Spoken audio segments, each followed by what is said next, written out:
Welcome to Myths and Slumber.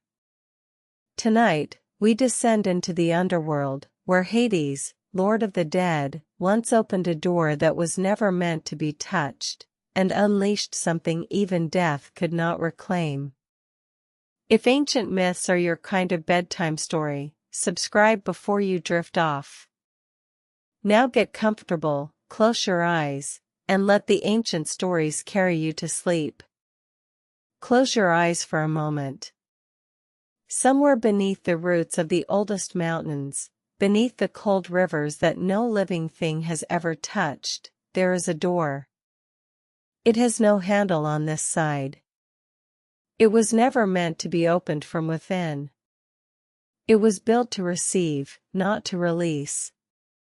And for countless ages it held. The shadows pressed against it. The silent multitudes gathered behind it. And still it held. But there is a question that has drifted through the ancient world for as long as anyone has dared to whisper it. A question that the priests in the marble temples avoided, that the oracles answered only in riddles, that even the gods themselves seemed reluctant to speak aloud. What happens when the keeper of that door opens it himself? Not because someone broke through. Not because a hero forced his way past. But because the God of the dead, the one being in all of creation who was supposed to stand forever on the other side, chose to step through that door himself. Into the world of the living. Into the light he had not seen since the beginning of everything. What follows from that choice is a story older than most cities, older than most of the gods themselves seem to remember. It is a story about love, and about grief, and about the kind of silence that settles over a world when something that should never happen begins to unfold. Let the world above you go quiet now. Let the ceiling above you soften into sky, and let that sky soften into something older and deeper than blue. We are going back. A very long way back. To the beginning of things. To the moment before the door was ever made. There is a story that comes before the story. And like most things that come before, it is told less often, remembered less clearly, and yet it contains the seed of everything that follows. In the beginning, before the Olympians held their thrones, before the temples were raised or the rivers named, the world was governed by the Titans. These were beings of immense age and power, older than beauty in the way that bedrock is older than the flowers that bloom above it. Their names carry a weight that even the briefest recitation seems to press into the air. Cronus, Rhea, Oceanus, Hyperion, Themis, Mnemosyne. These were not merely gods in the way we come to understand gods through later stories. They were something closer to the fabric of existence itself, forces wearing faces, wearing crowns, wielding sickles and rivers and the passage of years. And Cronus was their king. He had come to his throne through violence, as so many thrones are claimed. He had overthrown his own father, Uranus, the sky itself, wielding the adamantine sickle that his mother Gaia had placed in his hands. He had done what no one had done before him. And in doing so, he had also been told what no ruler ever wants to hear. A prophecy. Given to him in the same breath as his victory. That one day, a child of his own would rise against him, just as he had risen against his father. That the cycle would not end with him. That power, once seized by violence, tends to pass the same way. Cronus chose to answer this prophecy the way that frightened rulers often do. Not with wisdom. Not with love. But with denial. With force. With the terrible logic that says, If the thing that threatens you cannot exist, you are safe. And so when his wife Rhea gave birth to their first child, a girl, dark-eyed and quiet, who would one day be called Hestia, Cronus took the infant and swallowed her whole. He did the same with the second child. And the third. And the fourth. And the fifth. Demeter went into the darkness. Hera followed her. Poseidon and then Hades, each in turn. 5 children, 5 futures, swallowed by a king who could not bear the thought of what the prophecy promised. Now, we should pause here and sit with the image of Hades before the story truly begins. Because we so often meet him only in the middle of things, already enthroned, already Lord of the dead, already surrounded by shadow and silence. We rarely take the time to imagine him before all of that. Before the long ages. Before the judgment halls and the river Styx and the asphodel meadows. Hades was the second son of Cronus and Rhea. His name, in the ancient Greek, carries meanings that scholars have argued over for centuries. Some say it means simply the invisible one. Others suggest it reaches towards something like the one who cannot be seen. And there is something deeply true in both of those translations, something that seems to know, even before his story unfolds, what kind of life he would lead and what kind of place he would come to inhabit. But before the darkness, there was only the inside of his father's stomach. A darkness of a different kind. A confinement that was not chosen, not prophesied, simply imposed.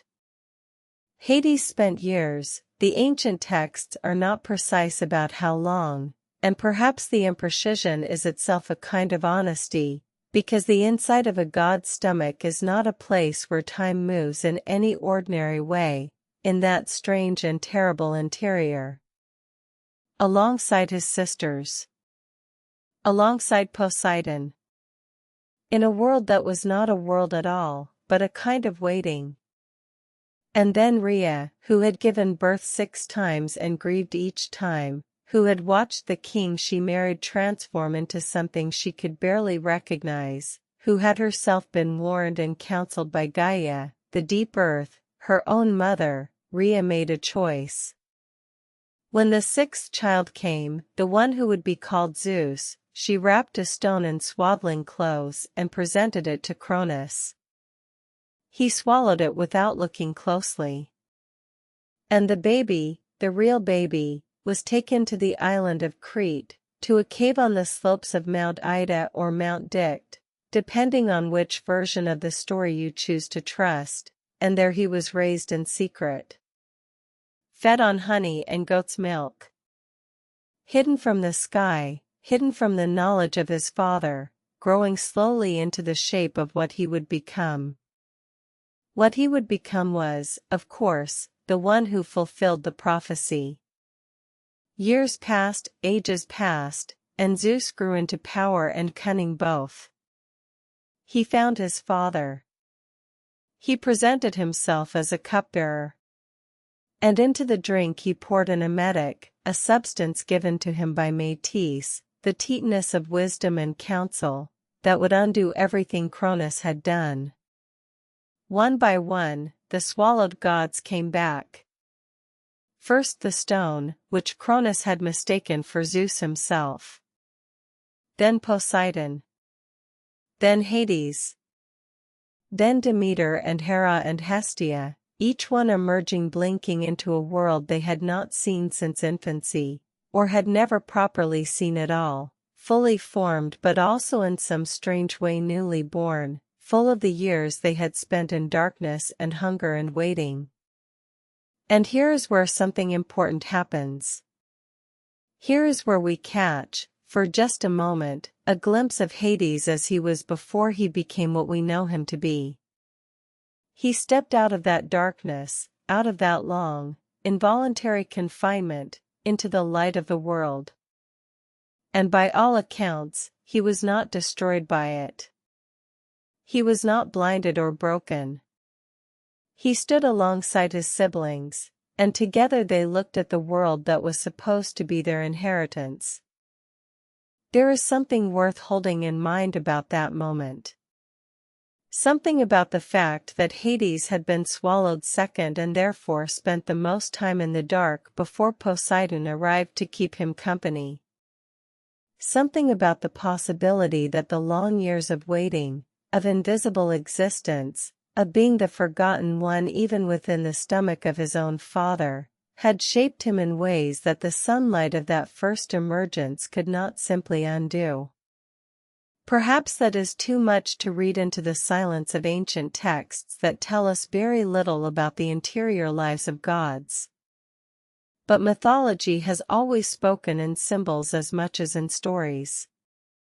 And the symbol here seems clear enough. The one who would come to govern the house of the dead began his divine life already acquainted with a kind of burial. Already familiar with the dark. Already, perhaps, more comfortable in shadow than his siblings would ever quite be, or ever quite understand. The Great War came next. The Titanomachy. 10 years of cosmic conflict between the old powers and the new, between Cronus and his Titans on one side and Zeus and his siblings on the other. It was a war of such tremendous violence that the ancient sources reach for metaphors that still feel overwhelming, the earth shaking to its foundations, the sea boiling, the sky itself threatened with collapse. Prometheus and Epimetheus sided with Zeus. The Centimanes, the hundred-handed giants who had been imprisoned by Uranus and then again by Cronus, were released and fought on the side of the Olympians. The Cyclopes, similarly freed, forged weapons, the thunderbolts for Zeus, the trident for Poseidon, and for Hades, a helmet. Not a weapon, you notice. A helmet. One that would make its wearer invisible. The cap of darkness. The helm of Dis, as the Romans would later call it. And even here, in the moment of arming for the Great War, Hades received the gift of invisibility. The gift of not being seen. The gift of existing just outside the awareness of others. He used it. In the traditions that tell us anything at all about Hades during the Titanomachy, he is described moving unseen through the lines of the enemy, slipping past their awareness, acting where action was needed without being perceived. It was not the glory of Zeus's thunderbolts or the power of Poseidon's trident. It was something quieter. Something that worked in the spaces between the seen things.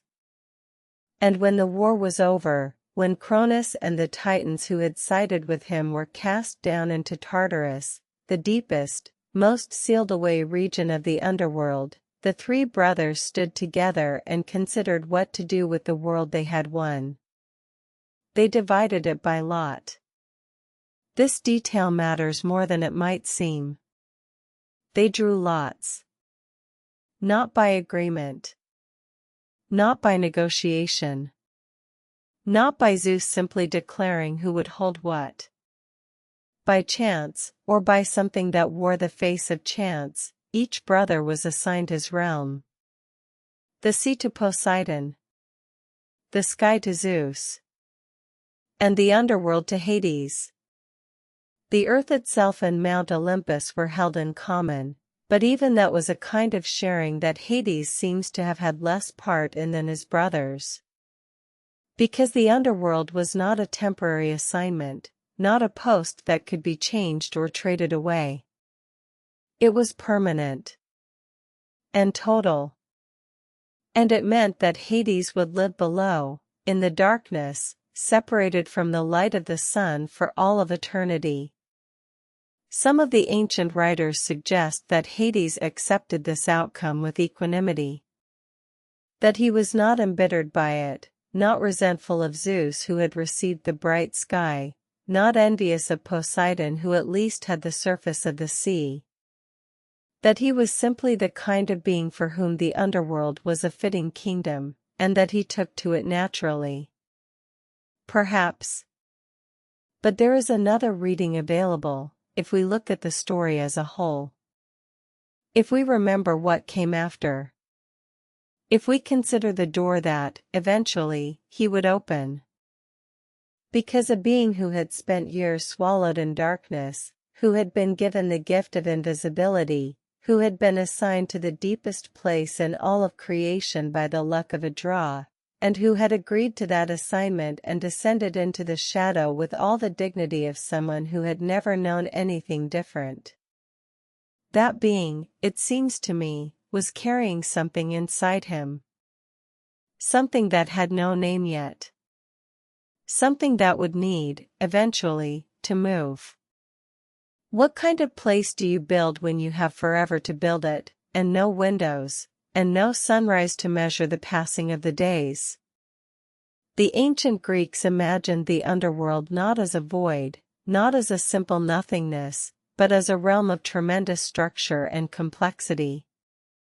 A world beneath the world, organized with a care and thoroughness that suggested its maker had taken his commission very seriously indeed.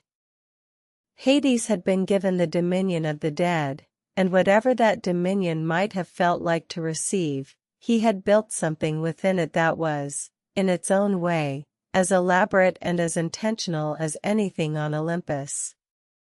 Let us walk through it slowly. Let us take our time with each river, each plain, each figure who stands at their appointed post. Because to understand why the door mattered, we first have to understand what the door was guarding. The entrance to the underworld, the point at which the world of the living gave way to the world of the dead, was not a single fixed location in the ancient imagination, though certain places claimed it more insistently than others. The grove at Cape Teneron on the southern tip of the Peloponnese. The cave near Cumae in Italy where the Sibyl kept her oracle. The lake of Avernus, whose dark waters and sulphurous fumes made it feel, to those who stood at its edge, like the very breath of the earth below.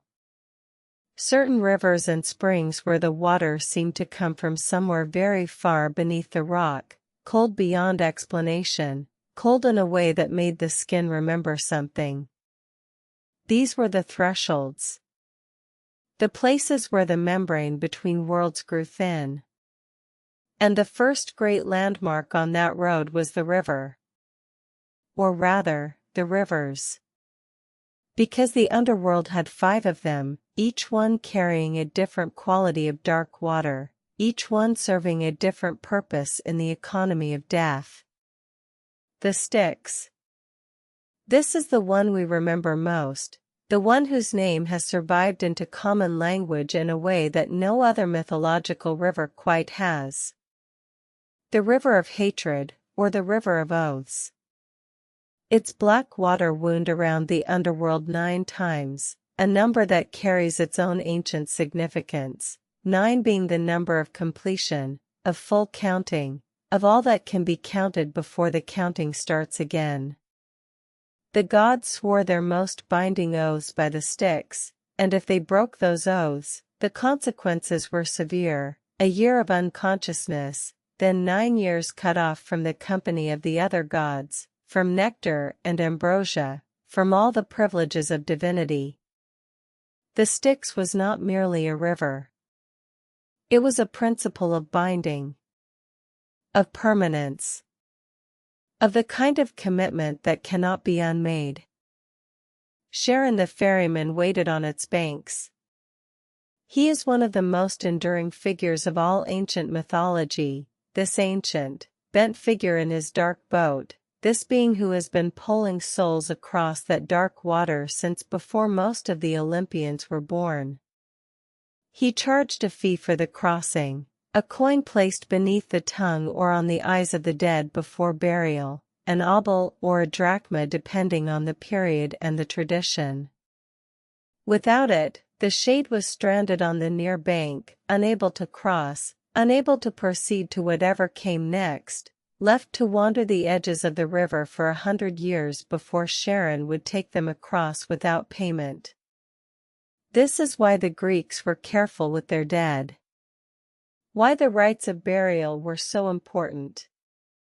To leave someone unburied, to leave them without the coin, was an act of tremendous cruelty.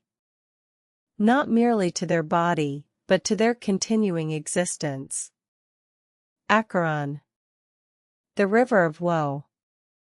Some traditions place this as the river the dead must cross, making it the same river that Sharon ferries them across, conflating the two. Other traditions keep them separate, the Acheron as a river flowing into the Styx, or the Styx feeding into the Acheron. The geography of myth is not always consistent. It is not trying to be a map. It is trying to be true in a different way. Lethe. The river of forgetting. This is perhaps the most philosophically rich of the underworld's rivers, and the one that would eventually become most important to the story we are telling. The shades of the dead would drink from the Lethe before they could be reborn, if they were to be reborn. The water washed away memory. All the accumulated experience of a life, the faces, the names, the moments of joy and grief and ordinary Wednesday afternoons, all of it dissolved in the dark water and left the soul ready to enter a new life without the weight of the last one. The Lethe ran alongside another river, one less often mentioned but philosophically essential, the Mnemosyne. The river of memory. For those who were not to be reborn, for those who were to remain in the underworld with their consciousness intact, the water of Mnemosyne was what preserved them. Initiates into certain mystery cults were instructed to avoid the Lethe at all costs when they arrived, and to drink instead from the pool of Mnemosyne. They were given specific formulas to say. Specific knowledge that would identify them to the guardians of the underworld as initiates who deserved a different kind of treatment. Phlegethon. The river of fire.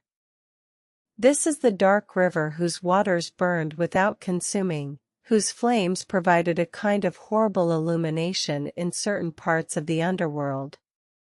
It flowed, in some traditions, through Tartarus itself, making the deepest prison in creation both cold and burning in the way that only the extremes of suffering can be both at once. Cocytus. The river of lamentation. The river whose waters were the gathered tears of the dead, or the accumulated grief of all who had ever mourned. This river also found its way into Tartarus, surrounding the pit of the damned with the sound and substance of all the weeping the world had ever known. Past these rivers, across the water that Sharon navigated with his long pole and his ancient silence, the souls of the dead arrived at the gates of the underworld proper. And here waited the most famous guardian of all. Cerberus. But his function was more precise than simply terrifying. He allowed the dead to enter. He prevented the living from entering. And he prevented the dead from leaving. He was not merely a weapon or a monster. He was a mechanism. A living door, in a sense. Part of the architecture of the underworld's great truth, that the descent was one way. Beyond Cerberus lay the fields of asphodel. This is where the majority of the dead were found, not in torment, not in bliss, but in a kind of gentle, pale existence. Wandering the fields. Going through the motions of their lives without the substance of them. The shades of the dead were like smoke, like shadows, in some traditions, not fully there, not fully conscious, existing in a way that the ancient Greeks seem to have viewed with a quiet sadness rather than horror. This was not heaven. But it was not hell. It was the simple persistence of having been a person, without the warmth that made personhood feel like something. There were exceptions to this general pallor, of course. The Elysian fields, sometimes called Elysium, were a place of genuine beauty and rest for those who had lived exceptionally well, or who had been favored by the gods, or who had been chosen for a particular kind of afterlife. Heroes rested there. The pious rested there. In some later traditions, this became the Isles of the Blessed, an even more removed paradise at the very edge of the world, set apart for those who had earned true happiness in death. And then there was Tartarus. Tartarus was not merely a part of the underworld.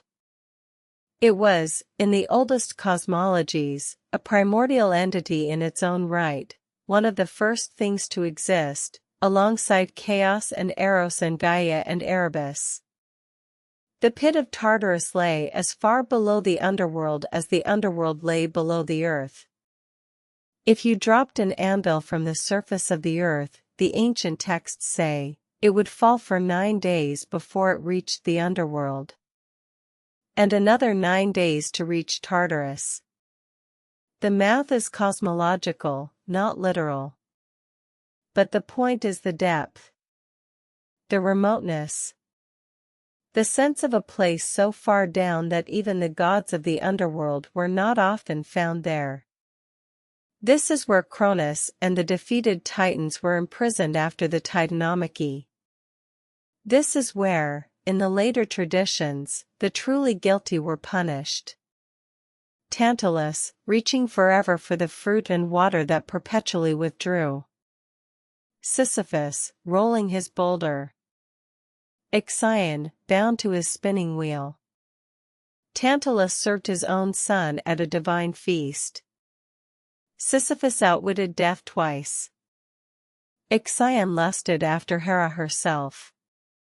Each punishment was tailored to the nature of the transgression, perfectly fitted to its subject in the way that only a god who had thought very deeply about the relationship between crime and consequence could manage. The judgment that determined where a soul went was conducted by 3 figures, Minos, Rhadamanthus, and Aeacus. 3 judges, all sons of Zeus, all kings who had been famous in their mortal lives for wisdom and justice. They sat at the crossroads where the paths of the underworld divided, and they evaluated each soul that arrived. In the early traditions, the soul came before only one of them. In the later ones, there were different judges for different regions of the world. The point was the same, there was a reckoning. A review. A moment at which the accumulated weight of a life was considered. And presiding over all of this, the rivers, the gates, the fields, the judgment halls, the pit of Tartarus, the endless population of the dead arriving in a continuous stream from the world above, was Hades. He sat on a throne of ebony and black iron, the ancient sources tell us. Some say it was made of bones. His consort sat beside him, her own throne equally dark, equally permanent. He held a scepter or a staff.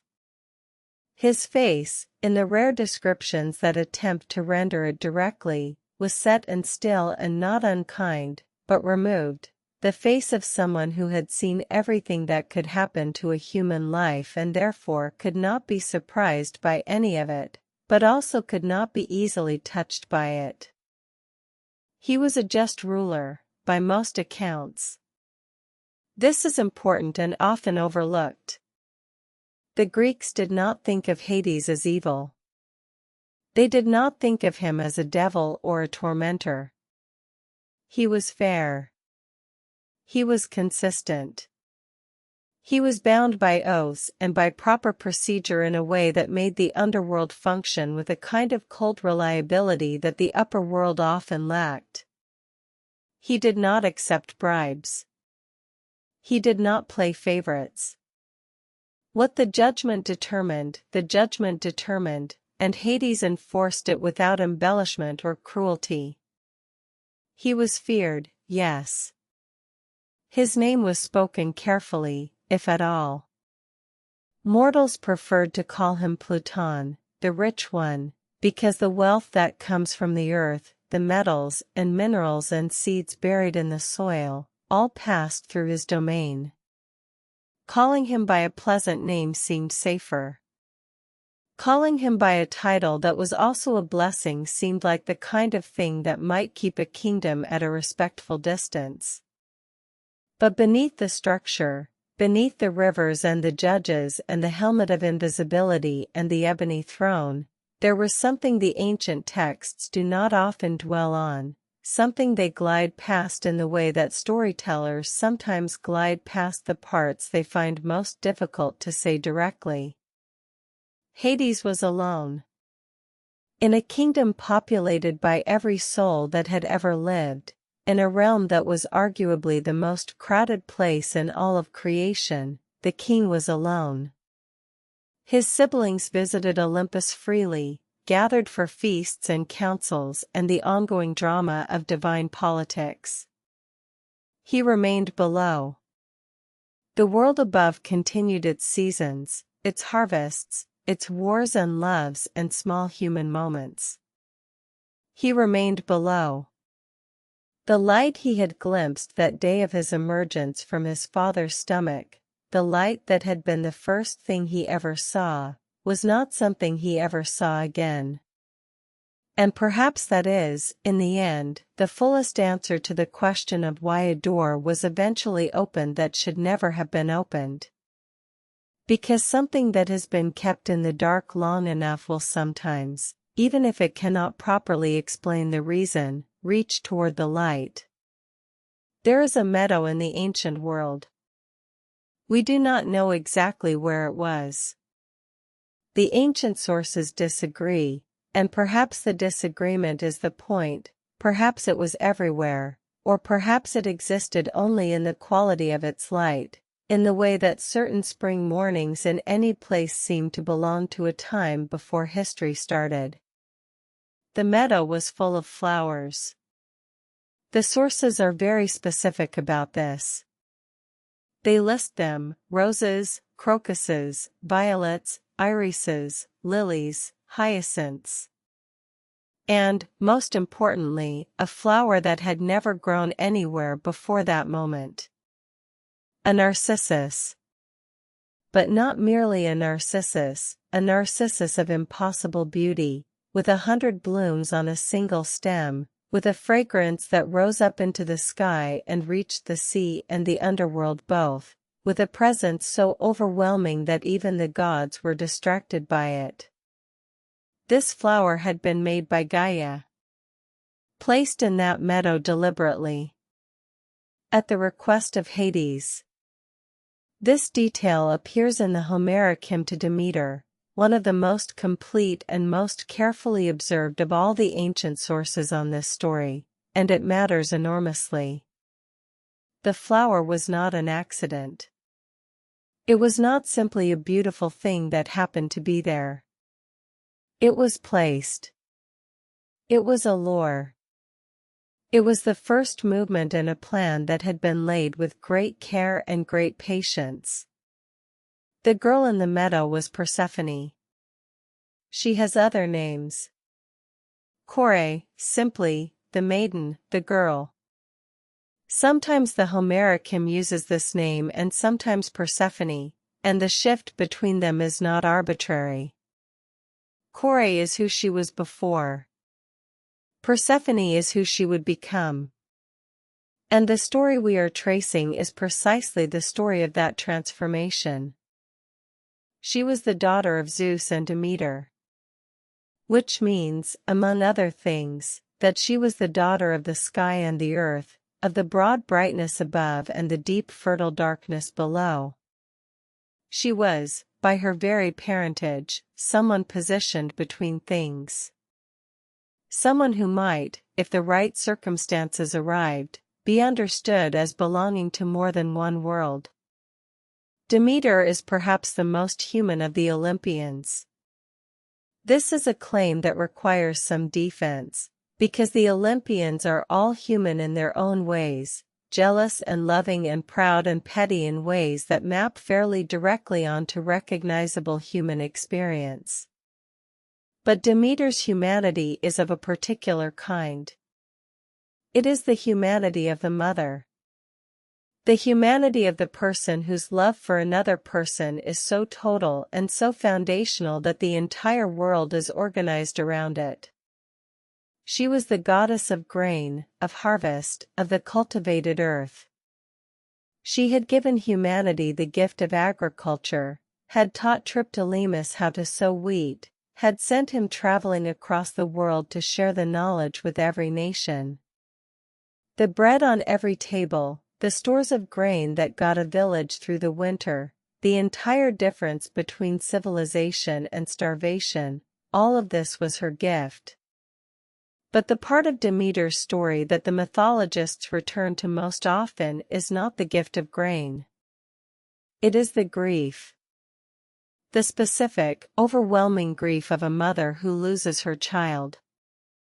And so we must imagine them together, in that world before the story begins. Demeter and Kore. Mother and daughter.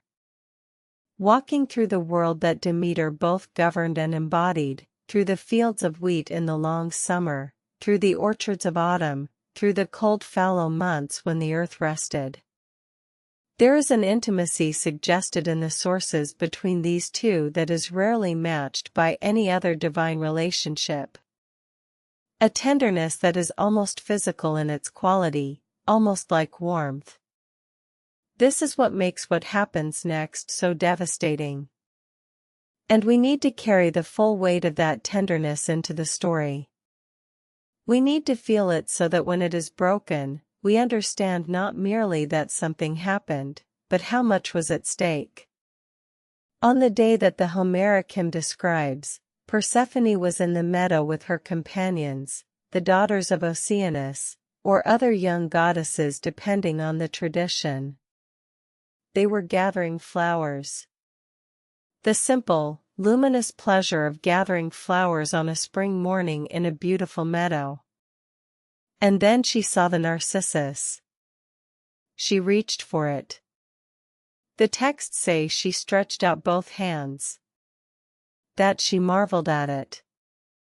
That it was so beautiful it demanded to be held, the way that truly beautiful things sometimes demand to be held.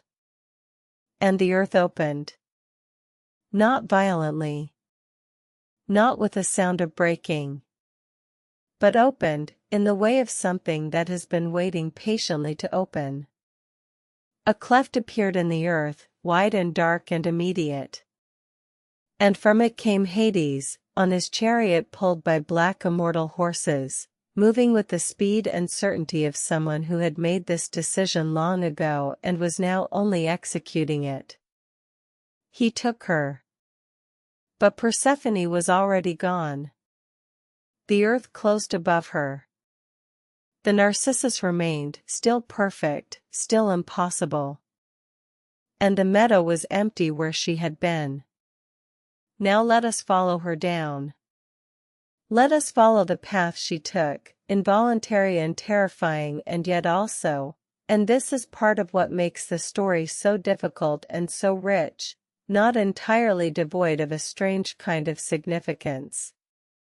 The chariot moved through darkness. The darkness that we described in the last part, the 5 rivers, the fields, the gates, the judges. Persephone was the daughter of gods, and she did not die in crossing, but she passed through the same architecture that all the dead passed through, and she saw it from the inside. She saw the underworld not as a visitor who knew they would return, but as someone who had no certainty of that at all. Hades brought her to his palace. Set her on a throne beside his own. And here the sources begin to differ in ways that matter. Some traditions describe him as purely coercive. Some describe the relationship that develops between them as something more complex. The later sources, particularly as the myth is told and retold across centuries, tend to allow Persephone a degree of interiority and even agency that the oldest version is more ambiguous about. But what all the versions agree on is this: at some point, Persephone ate something. A pomegranate seed. Some say 3 seeds. Some say 6. Some say 7. The number varies, but the act is consistent. She ate of the food of the dead. And in the cosmology of the ancient world, this was not merely a dietary choice. It was a binding. A connection forged between a person and a place that could not simply be undone by leaving. To eat in the underworld was to be, in some permanent and irreducible way, of the underworld. The rule was as old as the underworld itself. Perhaps older. Some traditions say she ate willingly, knowing what it meant. Some say she was deceived. Some say she ate in grief, or in hunger, or in a moment of forgetting. The Homeric hymn suggests that she was given the seed by Hades secretly, before Zeus could arrange her release, ensuring that her connection to the underworld could not be fully severed. This is the detail that turned a simple abduction into a cosmic problem. Because above the ground, Demeter was searching. For 9 days, Demeter wandered the earth with torches lit, neither eating nor drinking, speaking to no one, searching for her daughter. She called out. She asked. No one answered. No one had seen. Even the gods she encountered gave her nothing. Zeus, her brother, the father of the missing girl, had known what Hades intended and had not prevented it, had perhaps tacitly approved it, as the ancient sources sometimes suggest. He said nothing. He gave her nothing. On the 9th day, Hecate came to her. Dark-torched Hecate, goddess of the crossroads and the liminal places, who had heard the girl's cry but had not seen the taking. And then Helios, the sun, who sees everything, who drives his chariot across the sky each day and misses nothing below, Helios finally told her what he had seen. Hades. The daughter. The chariot. The earth closing. And then Demeter did something that no god had ever done before and no god would do again in quite the same way. She walked away from Olympus. She set aside her divine function. She stopped the world's growing. The grain ceased to push up through the soil. The trees stopped bearing fruit. The fields went pale and silent. The earth hardened. The harvests did not come. And the mortals, who had done nothing wrong, who did not even understand what was happening, began to starve. Demeter had become something that a mother becomes when a child is taken. She had become pure grief, pure search, pure refusal to participate in the world's ordinary workings until the one thing that made it worth participating in was returned. And in that grief, she descended to earth in disguise. She sat by a well in Eleusis.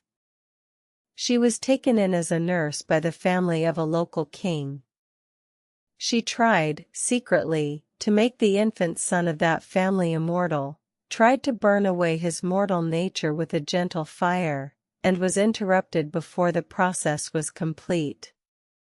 But in Eleusis she stayed for a time, and in Eleusis the tradition of her worship was established, the Eleusinian mysteries that would be celebrated for nearly 2,000 years, mysteries whose content was never written down and never disclosed, mysteries that were said to transform the initiate's relationship to death itself.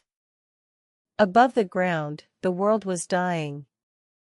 Below the ground, Persephone sat on her dark throne, and the pomegranate seed, or seeds, had already done what pomegranate seeds in the underworld do. When Zeus finally moved, it was not out of compassion. Let us be honest about that. It was not primarily the suffering of Persephone that moved him. It was the logic of the situation, the calculus of power and consequence that the king of the gods was always performing, always recalculating. The mortals were dying. The crops were failing. The sacrifices were ceasing. No grain growing meant no flour for the sacrificial cakes. No cattle fattened on good pasture meant no fat burned on the altars.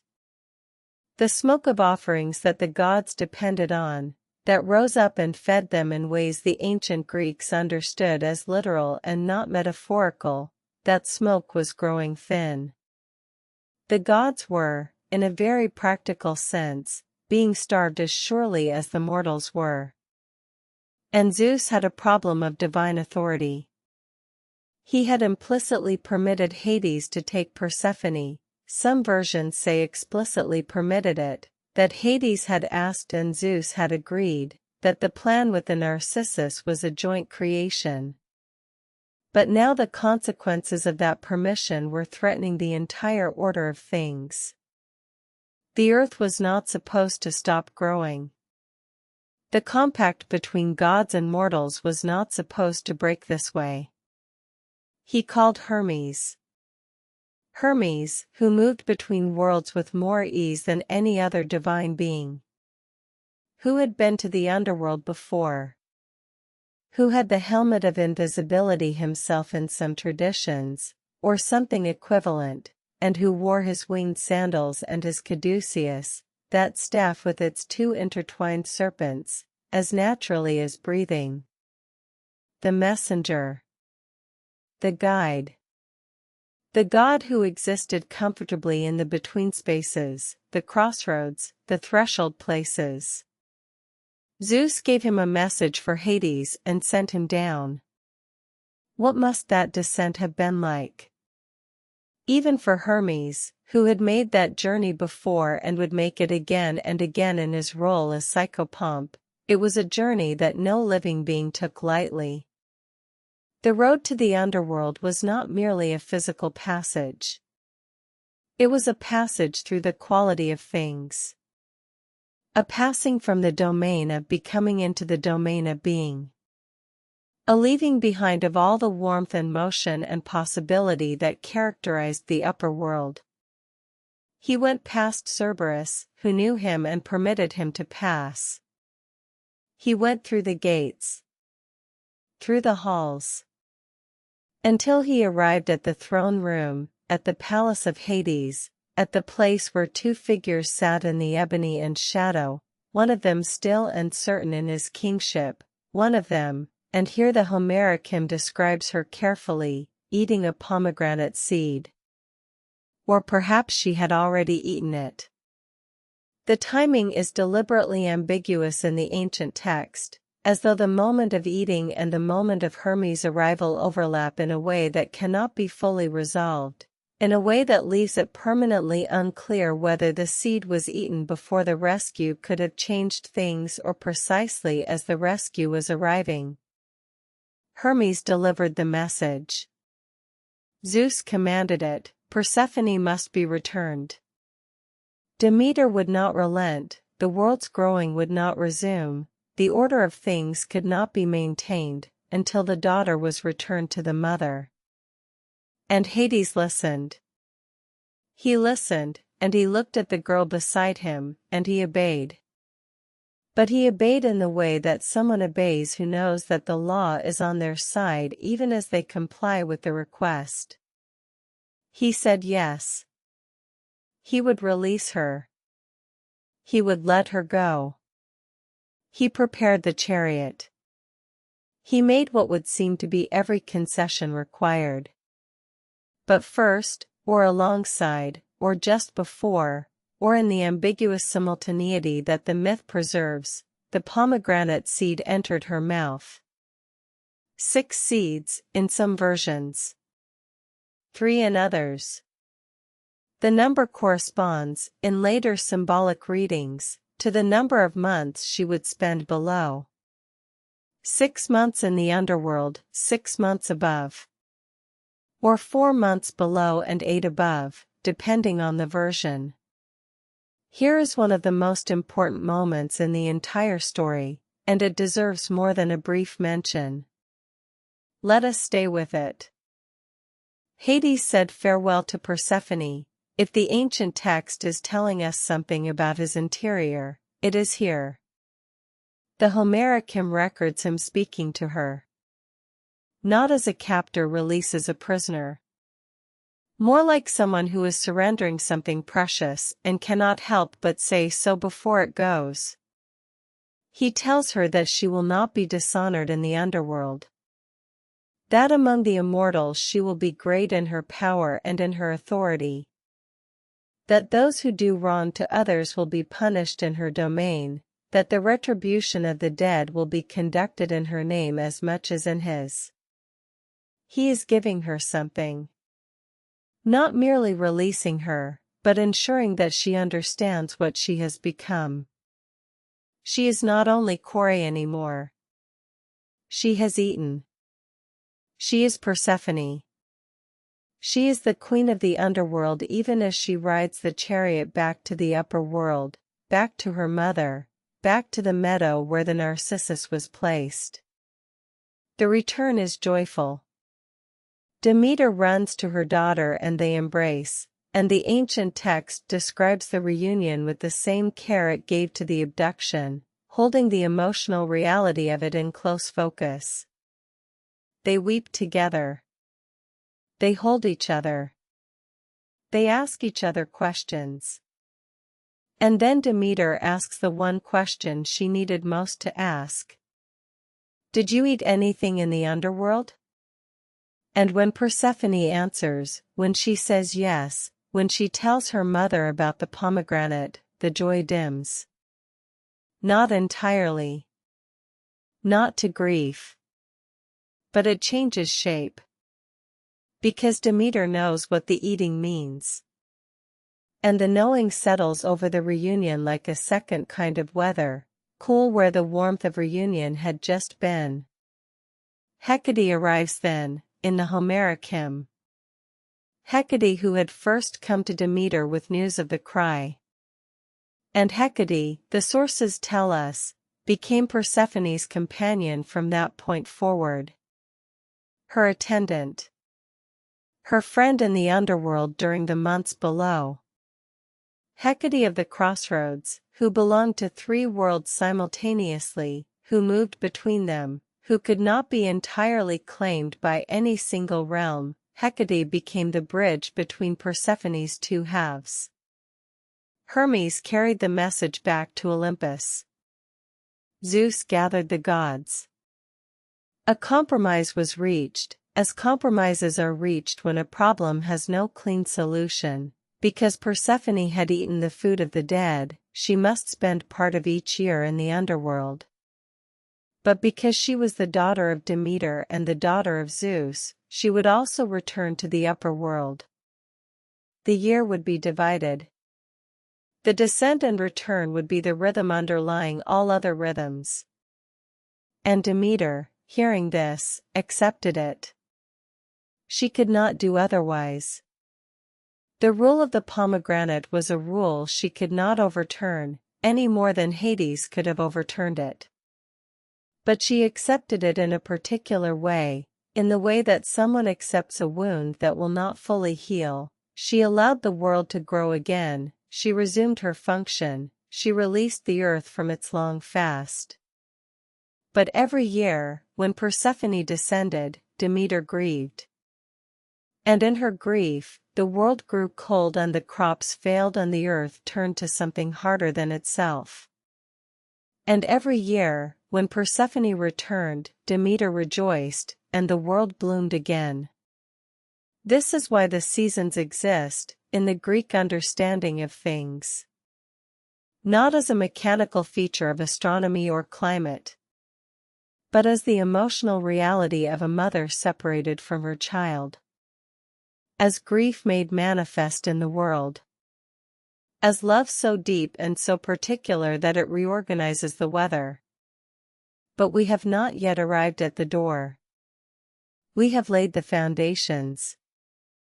We have built the underworld and populated it and placed Persephone on her throne and established the rhythm of her going and coming. But the story that concerns us most, the story suggested by the question that opened this night's telling, is still waiting to unfold. Because the door was not opened when Persephone was taken. It was not opened when she returned. It was opened later. And it was opened by something that had not yet entered the world when the narcissus bloomed. It was opened by music. Orpheus was that kind of beauty, incarnate. He was born, depending on which tradition you follow, in Thrace, that northern region of the ancient world that the Greeks associated with wildness, with passion, with the extremes of divine frenzy. His father was Aeagrus, a Thracian river god or a Thracian king, again depending on the telling. His mother was one of the Muses, most commonly identified as Calliope, the muse of epic poetry, the one whose domain covered the longest and most sustained forms of narrative beauty. Some traditions, particularly the Orphic ones, go further. They say his father was Apollo himself. And this parentage, whether literal or symbolic, tells us everything we need to know about the nature of his gift. Apollo gave him a lyre. Or he was taught to play by Apollo. Or the music simply grew in him, the way that divine gifts sometimes grow, without being formally bestowed. The distinction matters less than the result. Orpheus played the lyre with a skill and a feeling that no mortal had ever achieved and no mortal would achieve again. When he played, the music did things that music is not supposed to be able to do. It moved rocks. Literally moved them, they shifted in the earth as though drawn toward the sound. Rivers altered their courses to flow nearer. Trees uprooted themselves and walked, in the ancient accounts, toward the music, their roots dragging through the soil in what must have been one of the most extraordinary and terrifying sights any forest had ever contained. Wild animals lay down and became docile. Birds descended from their flight and perched near him, their heads cocked, listening. The fish in the rivers turned their faces toward the bank where he sat. Even Ares, the war god, who was not generally known for aesthetic sensitivity, is said in some traditions to have paused in the middle of a battle when Orpheus played nearby. But it is not the miraculous natural effects of his music that matter most to the story we are telling. It is what his music did to consciousness, to the inner life, to the experience of whatever a being is when it listens fully. The ancient sources use a particular word, or cluster of words, when they try to describe the effect of Orpheus's music on those who heard it. Something like, they were taken out of themselves.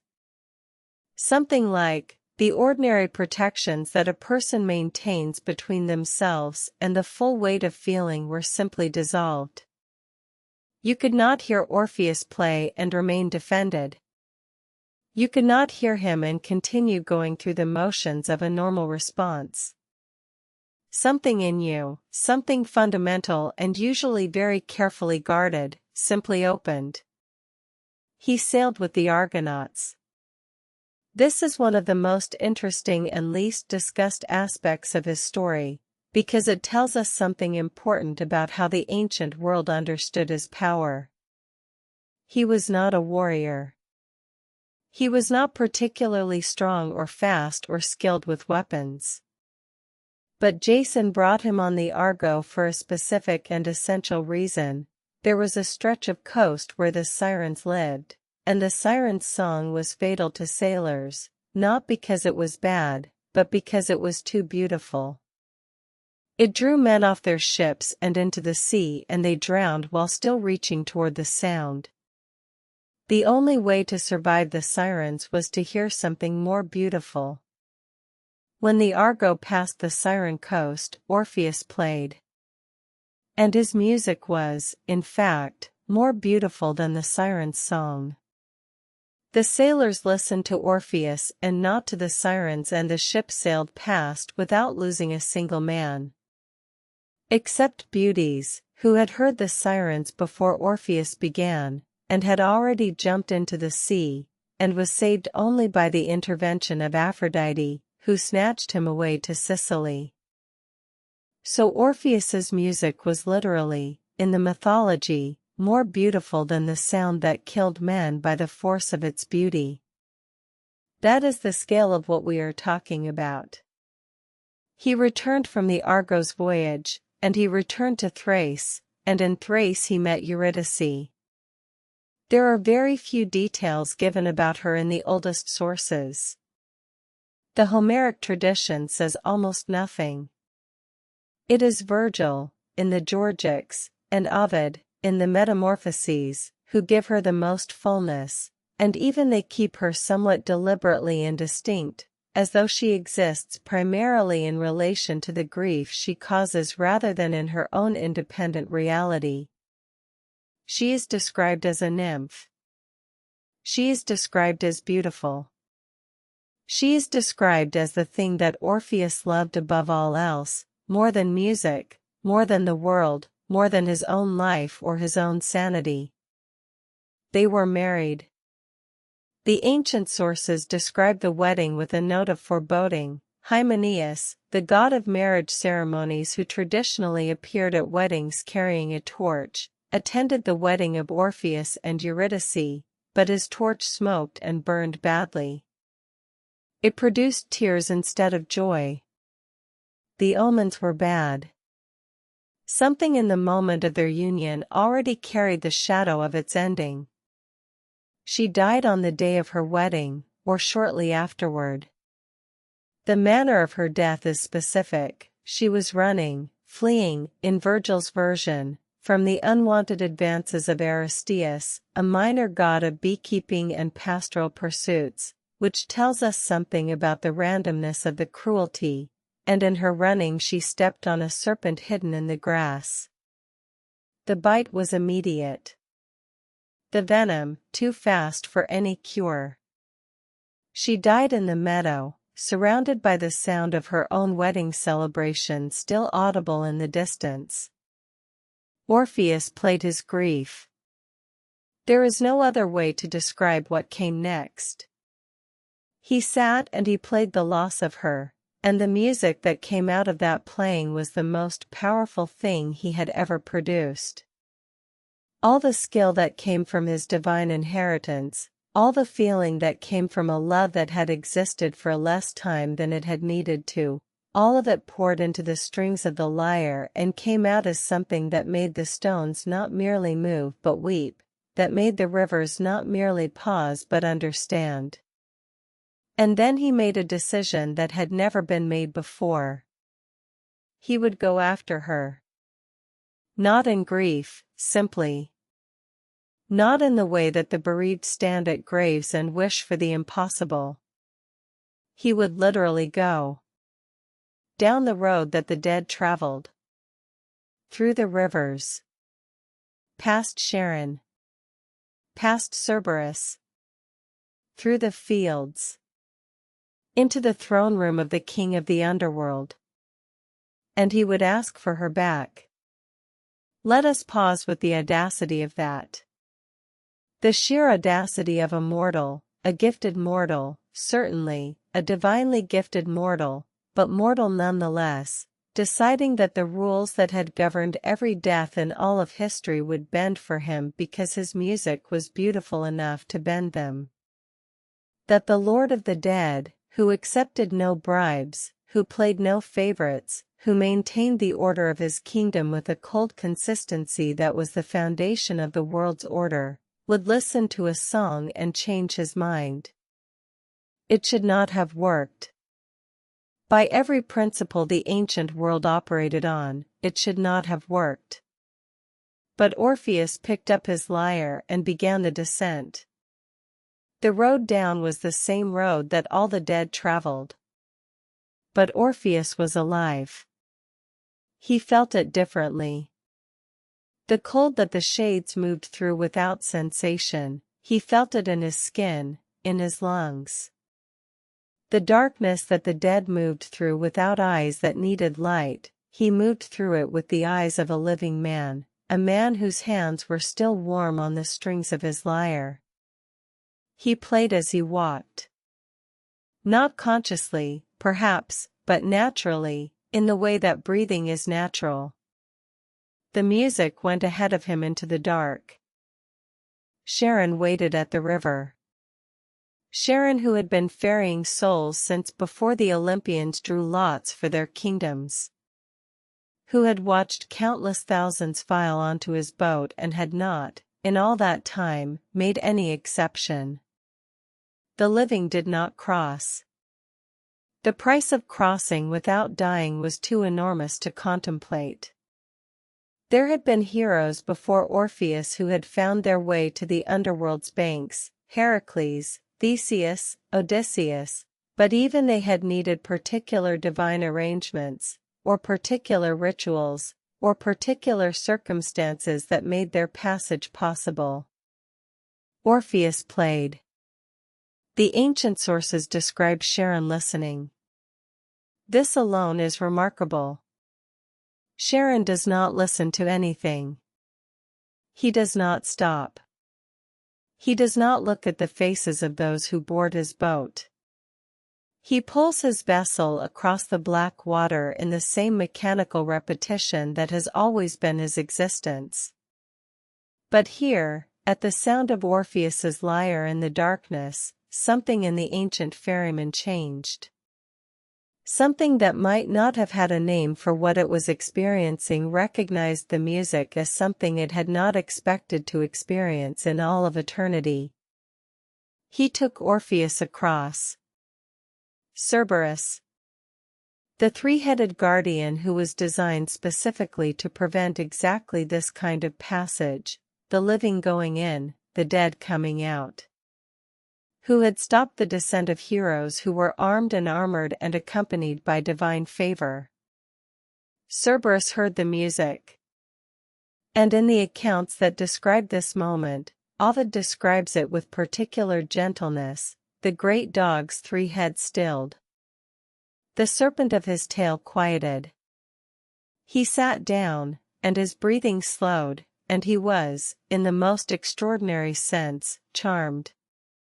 Orpheus passed into the underworld, into the fields where the shades walked endlessly, without purpose, without direction, without the warmth of life that makes movement feel like going somewhere. And here something happened that the ancient sources find deeply moving and worth dwelling on. The shades stopped. They had not stopped moving in all the ages since the underworld was established. They moved because that was what shades did, in the listless, habitual way of things that continue without quite knowing why they continue. But the music reached them, and they stopped. Tantalus paused in his eternal reaching. Sisyphus, for the first time in all his suffering, sat down on his boulder. Ixion's wheel went still. The Danaids, condemned to pour water perpetually into a vessel that could never be filled, set down their jars. The Furies themselves, those ancient instruments of divine punishment who are described in most sources as entirely beyond reach of softer feeling, sat and let their iron faces soften. The ancient texts say that Hades's realm went completely quiet for the first time in its existence. Virgil, in the Georgics, describes all of this with the restrained mastery that is his particular gift. He gives us the image of the thin, smoke-like shadows, crowding toward the music the way leaves crowd toward light. He gives us the feeling of a place that was built on absolute silence suddenly filled with something that silence could not contain. And Orpheus moved through all of it. Playing. Moving toward the throne room. Moving toward the ebony palace at the center of the underworld's geography. Moving toward the two figures who sat on their dark thrones and governed all of this. He came before Hades and Persephone. And then he made his request. Not as a demand. Not as an assertion of right. As a question. As the most carefully phrased question he could find. He asked that Eurydice be allowed to return to the upper world with him. If the laws of the underworld absolutely required her return in the end, if fate and the Parsi and the order of things could not be permanently altered, then he was asking only for the time that had been taken from her. The years she had not lived. Not immortality. Not an escape from death permanently. Just the life she should have had. He framed it with a tenderness and a philosophical precision that has kept readers of the ancient texts returning to these passages for 2,500 years. Everything that lives will come to you in the end, he says, in the version Ovid gives us. All flesh will eventually make the same journey. He was not asking to break the law. He was asking for a deferral. A postponement of what would happen anyway. And then something happened that had never happened in the underworld before. Something that the ancient sources describe with a kind of stunned reverence, as though they are still not sure they believe it even as they record it. Hades wept. The king of the dead, who had never shown emotion in all the long ages of his reign. Who had maintained the cold consistency of his justice through every grief and every supplication that had ever been brought before him. Who was, by his nature and his function, the one being in all of creation who was immune to the argument of feeling, this being had his cheeks wet. And Persephone, beside him, Persephone who had been taken from her own meadow, who had eaten the pomegranate and descended and returned and descended again, who knew more than anyone what it was to be separated from the world above, Persephone was weeping too. The sources are not ambiguous about this. She wept. And in her weeping there was perhaps some recognition that she too had been brought here against her first wishes. That she too knew what it was to have a meadow's light suddenly replaced by underground dark. Hades said yes. He would give back Eurydice. He would let her go. But there was one condition. A condition that seems almost designed, and perhaps was designed, by whatever intelligence governs these things, to be the most difficult possible condition for Orpheus to meet. He was not to look back. On the ascent from the underworld to the upper world, with Eurydice following him, Orpheus was not to turn around. Not to look at her. Not to look behind him to confirm she was there, to see her face, to check whether the sound of her footsteps was real or imagined. He was to walk forward into the growing light, and she would follow. And when they reached the upper world they would both be free. If he looked back, she would return to the underworld. Immediately. Irrevocably. Forever. He agreed. And the ascent began. What does it feel like to walk toward everything you want, knowing that the smallest failure of nerve will take it away? The ancient sources give us different amounts of the ascent. Some are brief. Some are careful. Ovid, again, is the most expansive and the most psychologically exact, which is why his version of this moment has arguably shaped the way most people in the Western tradition have understood it. He describes the silence of the climb. The gradual return of sensation, first faint, then stronger, of a world that had warmth and light somewhere ahead. He describes Orpheus's awareness of the sound of Eurydice's footsteps behind him. And then, perhaps, the uncertainty. Were the footsteps real? Were they her? What if she had not followed? What if she was still at the threshold? What if some rule he had not been told about had prevented her passage? What if she was even now falling back toward the asphodel fields while he climbed toward daylight, oblivious, thinking she was behind him? The ascending path in the ancient sources is described as steep and dark. Almost lightless at first, gradually admitting a pale illumination from somewhere above. They were almost at the top. This detail matters enormously, and all the ancient writers agree on it. They were almost at the surface. They were close. The light was already visible. A few more steps and Eurydice would have breathed the upper air, would have felt the warmth that the underworld never has, would have been genuinely returned. Orpheus turned. He turned around and looked at her. Why? This is a question that the ancient sources address in different ways, and none of them, in my reading, give an answer that is entirely satisfying, which may itself be the most honest thing about them. Because the truth is that there is no answer that fully satisfies. There is no reason that makes the turning back comprehensible as a rational act. And yet it is completely comprehensible as a human act. Love. The most banal and most devastating explanation. He loved her too much to trust the condition.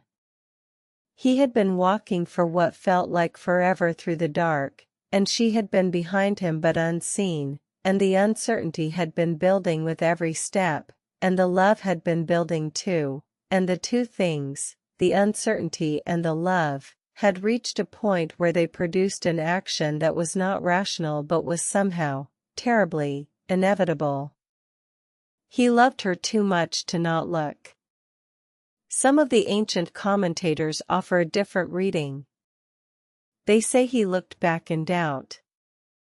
That the music, the divine gift that had moved rocks and stopped rivers, had made him arrogant, had made him believe so fully in his own power that some part of him doubted whether the condition was real, whether Hades would truly take her back, whether the god of the dead was really that cold and that consistent. And so he looked, not from the overflow of love, but from pride. The Orphic tradition itself, the mystical tradition that grew up around the figure of Orpheus and used his story as the center of a theology about the soul's journey, offers yet another reading. In this reading, the looking back is not a failure but a necessary act. A kind of initiation. A moment in which Orpheus chose to see the truth of his situation fully, even knowing what the seeing would cost. In this reading, the myth is not a tragedy of human weakness.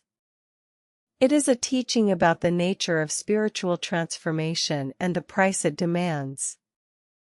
But whatever the reason, the result was the same. He turned. He saw her. And in that moment of seeing, which the sources describe as brief, as a single instant, as a look that was barely a look, she was already going back. She was already being drawn downward by the law that Hades had specified. She reached her arms toward him. She spoke. In Ovid's version, she says only a few words, the most heartbreaking few words in all of ancient poetry, words that have no reproach in them, no anger, no accusation, simply a goodbye that acknowledges they are being separated again and that the separation is not entirely his fault and not entirely not his fault and that she loves him and will love him and farewell. In the ancient Greek, The word used for her departure is a form of the verb that means to be carried away. She was not running. She was not choosing to go. She was carried. The underworld's law, once activated, was not a force that could be negotiated with a second time. He reached out to grasp her, according to some versions. His hands found nothing. The shade of her had no more substance than smoke. She was already on the other side of the threshold, already past the point where the living could reach the dead. He stood at the edge of the upper world, at the entrance to the cave, with the daylight at his back, and she was gone. He tried to go back. Of course he tried. He went to the banks of the river and tried to arrange another crossing, tried to play the music that had moved Sharon before. But Sharon would not take him. The underworld had been opened once for love. The door, as it were, had been opened once. It would not be opened again for the same reason, for the same person, for the same request. He sat by the river for 7 days. Some sources say he sat by the river Strymon in Thrace. Some say he returned to Cape Teneron. Some say the place does not matter as much as the sitting. 7 days without food, without water, without sleep, playing music that was now purely and entirely grief. And then he returned to the world. He walked back through the ordinary places, the forests and rivers and hills that he had walked before, that his music had charmed before. But something was different now. Something in him had been altered by what he had seen and what he had lost and what he had done. He could not look at the world's beauty without it containing the absence of her. He could not play without the music being, in some essential way, about that. He withdrew from ordinary human company. He went to live in the wild places. He played for the rocks and the trees and the animals. He went north, toward Thrace, toward the places he had come from. And there, in some versions, he refused the company of women entirely, out of grief, out of faithfulness to what he had lost, out of a kind of ascetic devotion to the memory of Eurydice that left no room for any other form of love. This detail, as we will see, became the cause of what came next. The ending that Orpheus could not escape, the death that arrived for him as it arrives for all things, but arrived in a particular and violent way that the ancient world chose to remember not as a random cruelty but as something that carried meaning. But let us not rush there. Let us stay for a moment longer in the aftermath of the ascent. In the silence that followed the most extraordinary journey a living mortal had ever made into the kingdom of the dead. In the space between the attempt and the consequence. Because something happened during that journey that the story often rushes past, in its hurry to reach the turning and the loss and the grief. Something happened in the throne room of Hades that deserves its own contemplation. The door was opened. Not the literal door of the underworld's entrance, but the door within the god himself. The door that Hades, in all his long reign, had kept absolutely sealed. The door behind which he kept whatever it was that he felt, whatever form of longing or grief or desire had accumulated in the dark kingdom over all the ages. He wept. And in weeping, he showed that behind the cold and consistent and perfectly fair administration of his kingdom, behind the ebony throne and the helmet of invisibility and the god who drew the short lot, there was something that music could reach. Something that a song about love and loss could move, even in the being who was constitutionally most obligated to resist being moved. That is the door the story is really about. Not the entrance to the underworld. Not the gate that Cerberus guards. The door inside the god of death himself. The one that was opened by a boy with a lyre and a grief so pure it had nowhere to go but music. We do not often think about what happened to Hades after Orpheus left. The story follows Orpheus up, into the light, into the grief of the failed condition, into the 7 days by the river and the withdrawal and eventually the violent ending. The story follows Eurydice back down, into the asphodel fields, into the pale persistence of the underworld's general population. And the story, in most tellings, does not linger at all in the throne room after both of them have gone. But there is something worth imagining there. Something the silence of the sources leaves room for. Hades, who had not cried since, when? Had he ever cried before? The ancient texts do not give us a record of his emotional life in the way they give us records of Zeus's rages and Hera's jealousies and Demeter's grief and Apollo's loves. He is a consistent and somewhat opaque presence in the mythology, moving through the stories that touch on his kingdom with the same steady gravity, the same unwavering commitment to order. He is not often caught in a moment of feeling.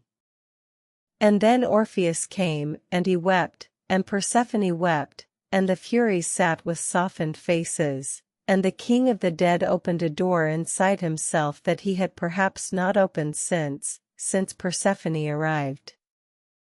There is a theory that the ancient sources do not make explicit but that the structure of the mythology seems to support. It is this, that Hades's taking of Persephone was not only a political act, or a predatory one, or a simple exercise of divine power over someone weaker. That within the act, however badly it began, however much violence and involuntary displacement were involved, there was also something that in the long centuries of the underworld's life had become something else. That the relationship between Hades and Persephone had grown into something that Hades, who had no practice expressing anything at all, had no vocabulary for expressing. He had given her a throne. He had given her authority over a third of his kingdom's functions. He had spoken to her, before Hermes took her back, with a care and a dignity that the Homeric hymn renders with surprising warmth. He had arranged, through the device of the pomegranate, that she would have to return. And when she did return, every year, the underworld, which must have had its own rhythm that the upper world simply does not hear, received her. In other words, Hades knew what it was to want someone back. He had engineered a mechanism to ensure her return. He had done, in his fashion, the same thing Orpheus had done. He had gone to the edge of what was permitted and he had opened something. When Orpheus played in the throne room, then, there was a particular quality to the grief he was describing that Hades recognized. Not intellectually. Not as a god assessing a supplicant's argument. But personally. In the place where gods keep the things they have no words for. The weeping was an acknowledgement. A recognition from one being to another that the music had named something true. And in naming it, had reached past all the protocol of the underworld's administration and touched the part of Hades that the administration was built to contain. That this recognition was temporary, that after Eurydice was lost on the ascent and the door was sealed again, Hades returned to his throne and his routine and the endless stream of arriving dead, seems clear enough. The underworld did not change. The rules did not change. The next 1,000 years of the dead's arrival proceeded exactly as the 1,000 years before had proceeded. But for a moment, for the span of Orpheus's song, the door was open. And what came through it was not something monstrous or destabilizing or catastrophic. What came through it was grief, and love, and the recognition that even the Lord of the place where all things end was not, in the deepest part of his being, entirely beyond being moved by what life contained. The ancient Greeks lived with Hades as a constant presence. He was not far. He was always below, always receiving, always waiting. The philosopher Heraclitus wrote, and it is one of the most compressed and resonant things any ancient thinker ever wrote, that Hades and Dionysus are the same. The god of death and the god of ecstasy are one and the same god.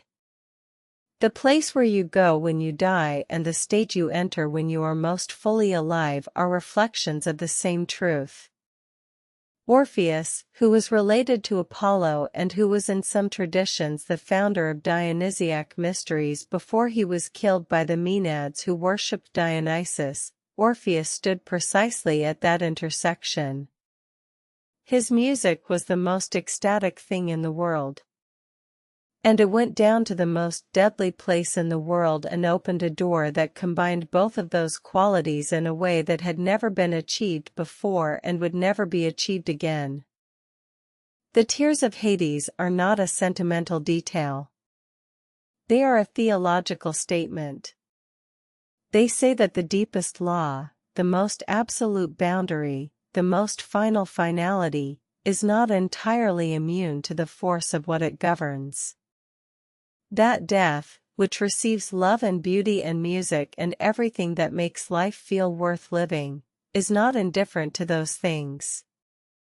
It holds them.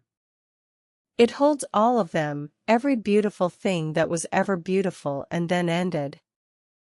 And that holding is not nothing.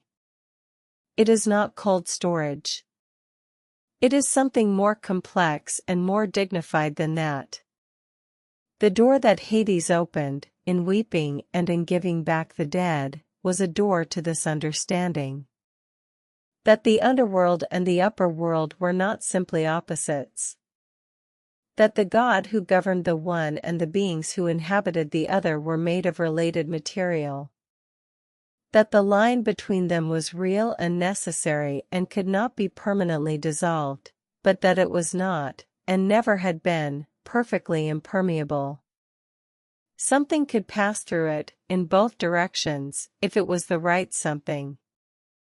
In some traditions, Orpheus himself became a kind of deity after his death. His head, severed by the Maenads and cast into the river Hebrus, floated downstream and across the sea to the island of Lesbos, still singing. His lyre floated beside it. Both were eventually placed among the stars. The lyre became the constellation Lyra, which still shines in the summer sky. His shade went to the underworld, and in the underworld, in the Elysian fields, not the asphodel, he was reunited with Eurydice, and played for the dead, and the ancient texts imagine them walking together in the meadows of the blessed dead, Orpheus playing and Eurydice beside him, free now in a way they could not be while both were living. It is, if you take it as a whole, one of the most complete and honest stories the ancient world ever told about love. It does not end happily in the upper world. But it ends truly. And truth, in the mythology of the Greeks, was often a harder and more durable form of consolation than happiness. Orpheus was not the only living being who descended into the underworld. The mythology of the ancient Greeks is full of descents, full of the katabasis, the going down, and each one illuminates a different facet of what the underworld was, what it asked of those who entered it, and what could and could not be brought back. We have mentioned Heracles already. His descent is perhaps the most famous after Orpheus's, and in many ways the most physically dramatic, because Heracles was the one being in Greek mythology who approached everything, including the underworld, primarily as a problem of strength. The 12th and final labor assigned to him by King Eurystheus was to bring Cerberus back from the underworld alive. It is worth pausing to appreciate the particular genius of this assignment. Every other labor had been a matter of defeating or capturing something in the world above. This one sent him below, into the domain of Hades himself, to take the most fundamental guardian of the underworld's boundaries and bring him, briefly, into the light. Heracles prepared properly. He was initiated into the Eleusinian mysteries before he descended, the mysteries that Demeter had established at Eleusis, the ones whose content was never disclosed, the ones that were said to transform the initiate's relationship to death. The initiation was probably not something the myths invented purely for narrative convenience. It reflects a genuine ancient belief that proper preparation, proper ritual knowledge, was the price of a safe descent. He went to Tenaron. He descended. He carried his club and his bow and his lionskin armor. He encountered things in the underworld that even he, who had faced the Nemean lion and the Lernaean hydra and every form of mortal monster, found daunting. He saw the shade of Medusa and drew his sword. Hermes had to remind him that she was a shade and his sword would do nothing. He saw the shade of Meleager, and wept, and promised to marry Meleager's living sister Deianira, a promise that would eventually contribute to his own death, but that is another story. He found Theseus and Pirithous, two heroes who had descended to the underworld on a spectacularly ill-conceived errand. Pirithous had decided he wanted Persephone as his wife, and had persuaded Theseus to accompany him. Hades, in a gesture of elaborate and permanent irony, had invited them to sit down and rest, and the chairs they sat in had bound them and would not release them. Heracles was able to free Theseus, though the ground shook when he pulled, and he could not free Pirithous entirely. Pirithous remained below, his hubris perfectly punished by the one being in creation who was absolutely not amused by the idea of a mortal trying to steal his wife. He approached Hades himself about Cerberus. And here we see Hades in a different interaction than the one with Orpheus, but one that also reveals something important. He gave permission. He allowed Heracles to take Cerberus, on one condition, that he use no weapons. He had to subdue the three-headed dog with his bare hands. Heracles did it. Cerberus bit him, the dog's mouths were full of teeth and his tail serpent struck, but Heracles held on, and the pressure of those enormous arms eventually subdued even the guardian of the underworld. He carried the creature up, showed it to Eurystheus who immediately hid in a large storage jar in terror, and then brought it back. He returned it to Hades and descended for the last time. The contrast between Heracles and Orpheus in their approaches to the underworld is one of the most instructive contrasts in all of Greek mythology. Heracles came with strength and was given what he needed by permission, by Hades's own acquiescence to the labor's completion. Orpheus came with music and was given what he needed by emotion, by the god's own unexpected weeping. Both worked. Both achieved entry and partial success. Both had conditions attached to their success. And in both cases, the conditions reflect something about the nature of the achievement. Heracles had to subdue what he came to take, Orpheus had to trust what he came to take home. Heracles succeeded with his condition. Orpheus did not. And perhaps that is a teaching about the nature of strength versus love in the ancient world's understanding. Strength can be applied consistently. Love wavers. Love doubts. Love turns around. Odysseus descended to the underworld, though in a different manner than most. He did not physically enter the underworld through a cave or a gate. He went to the edges of it, to the place at the world's boundary where the rivers of the underworld met the outer ocean, and there he performed a ritual that allowed the shades of the dead to come to him. He poured libations and made sacrifices, and the shades gathered, thin and needing blood to speak, drawing near the trench he had dug and speaking to him in the brief coherence that the blood gave them. He spoke to his mother, who had died while he was at Troy. He did not know she was dead. He had not been there for it. He tried 3 times to embrace her shade, and 3 times his arms passed through, and she explained to him, with a quiet matter-of-factness that is one of the most moving moments in all of Homer, that this is what the dead are. Not body anymore. Only mind and soul, the idea of a person, held together by the memory of a life. He spoke to Achilles, who told him that he would rather be the poorest laborer on earth than king over all the dead. This is the great reversal of the heroic ideal, stated plainly and unforgettably in the middle of the epic that celebrates the heroic ideal most fully. Achilles had chosen glory over long life. He had chosen to die young at Troy rather than live long and obscurely. And here in the underworld he was telling Odysseus, I was wrong.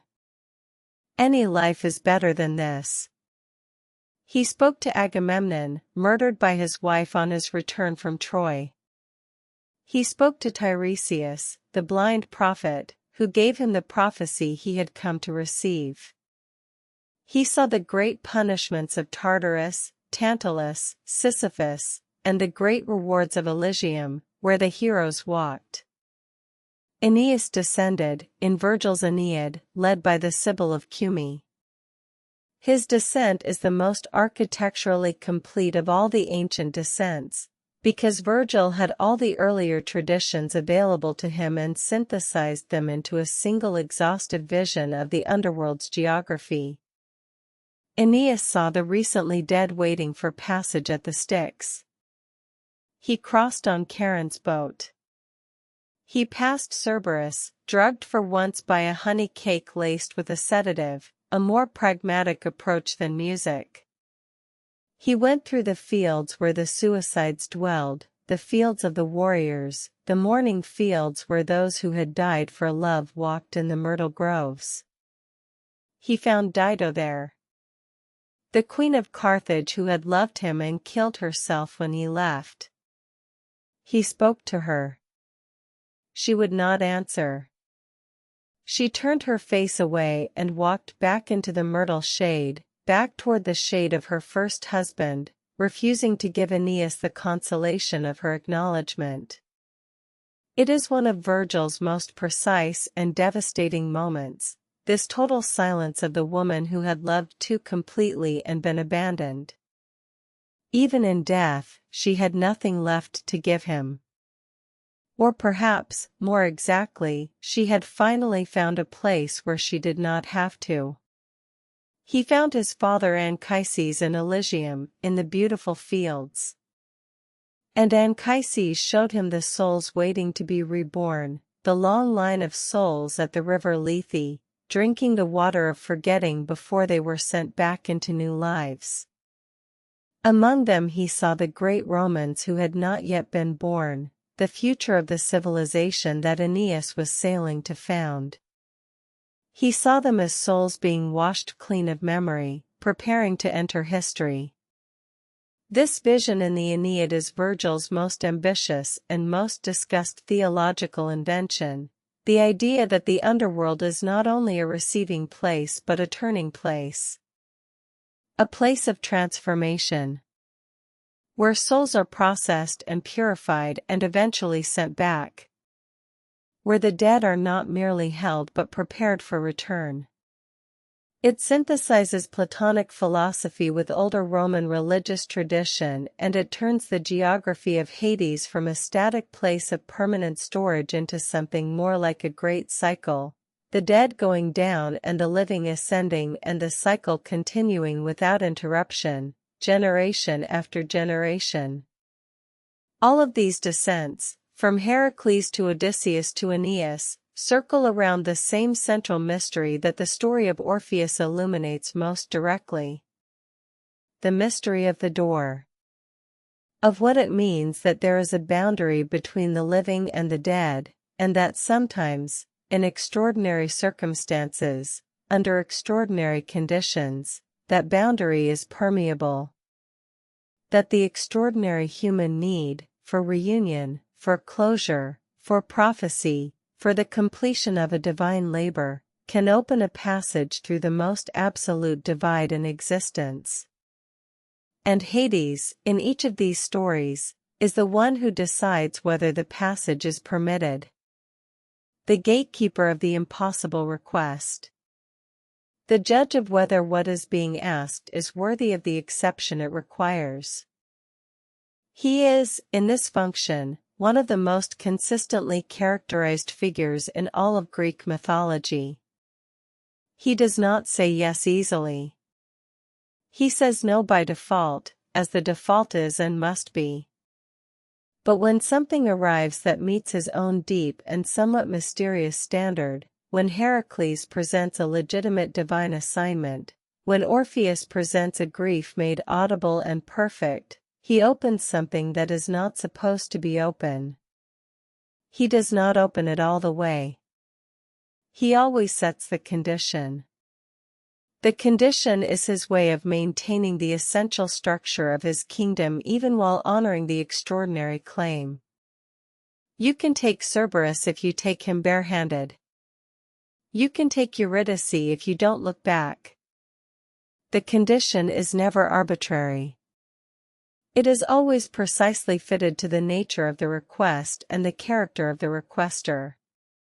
In this sense, Hades is perhaps the most interesting judge in all of mythology. Not the judge of ordinary matters, those Minos and his fellows handle, but the judge of the exceptional case.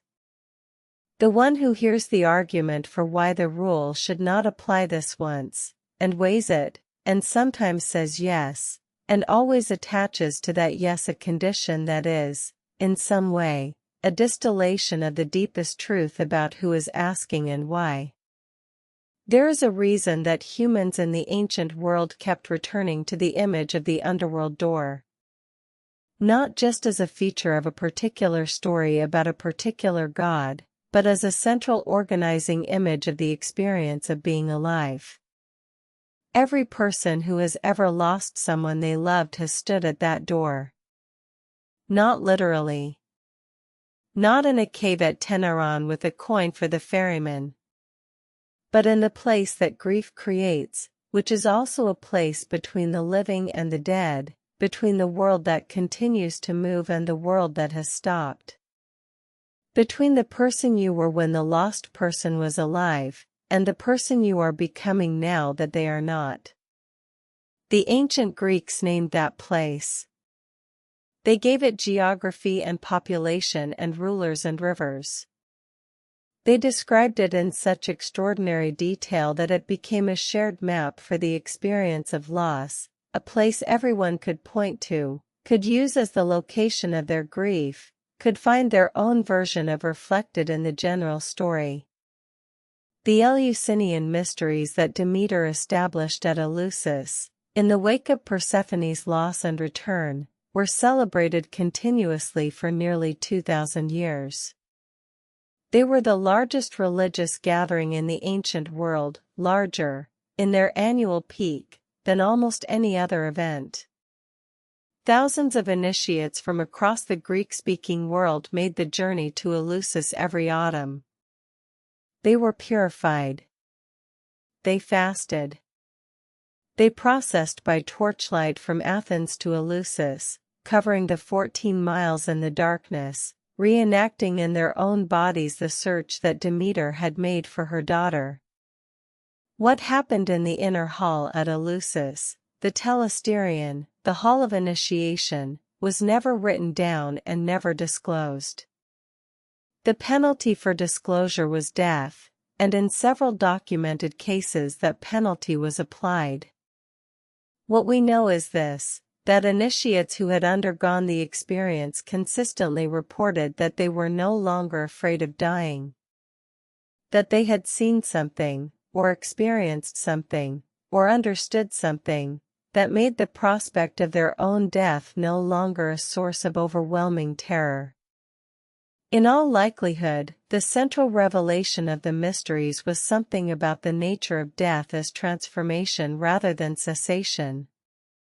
Something about the cycle of Persephone's descent and return made visible, made felt, made personal. Something about being taken into the darkness and returning changed, the way a seed is taken into the darkness of the soil and returns as something larger and more complex and more alive than what was planted. This is the mythological insight at the heart of the whole underworld tradition. Not that death is safe, or gentle, or nothing to worry about. But that it is part of a cycle. That the door swings both ways, in the deepest sense. That what goes in is not simply stored but transformed.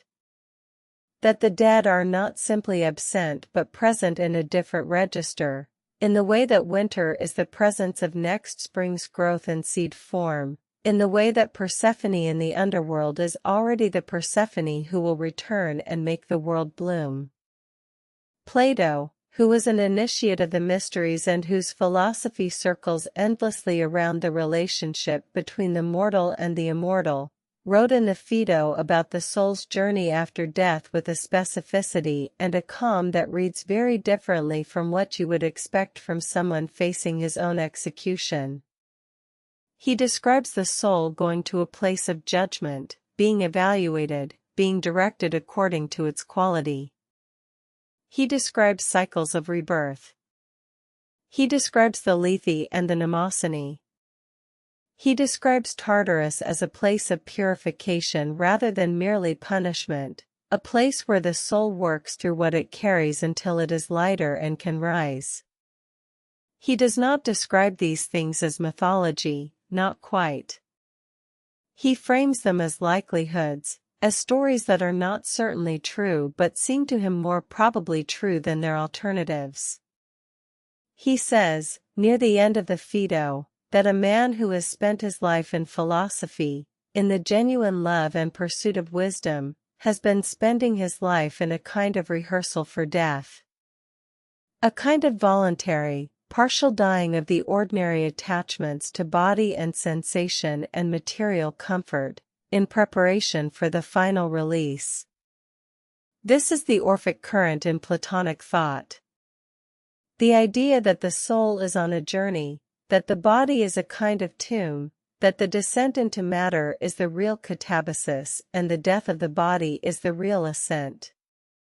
That Orpheus descending to find Eurydice is an image of the philosophical soul descending into the body of lived experience in order to retrieve something, wisdom, love, understanding, and bringing it back. In this reading, the condition that Orpheus could not meet, do not look back, becomes a teaching about the nature of spiritual progress. The looking back is the return to ordinary consciousness, to the fear and doubt and need for confirmation that characterizes unenlightened thought. The ascent requires moving forward without the reassurance of visible proof. It requires trust in what cannot be seen. It requires the exact kind of faith that love, in its deepest form, demands, and that love, in its most human form, cannot quite maintain. But there is another reading available, one that is perhaps more honest about the limits of that symbolic interpretation. Because Orpheus did not look back from weakness, necessarily. He looked back from love. And love, in the Greek mythological tradition, is not a lesser thing than wisdom. It is a different thing, one that moves by its own necessity, that does not submit easily to the disciplines of the philosophical mind.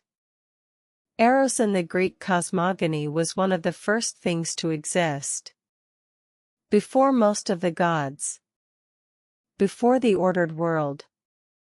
Eros, the force of love and desire and the drawing together of separate things, was primordial in a way that wisdom was not. Plato tries, in the Symposium, to bring love and wisdom into alignment, to argue that the highest form of love is love of the beautiful and the good and ultimately love of wisdom itself. It is one of the most beautiful arguments in all of philosophy. But the myth of Orpheus is older than Plato. And in the myth, love does not become wisdom. Love turns around. Love cannot help but turn around. And in turning around, it loses what it most wanted to keep. And the myth does not punish Orpheus for this. It does not say he was wrong to love so much.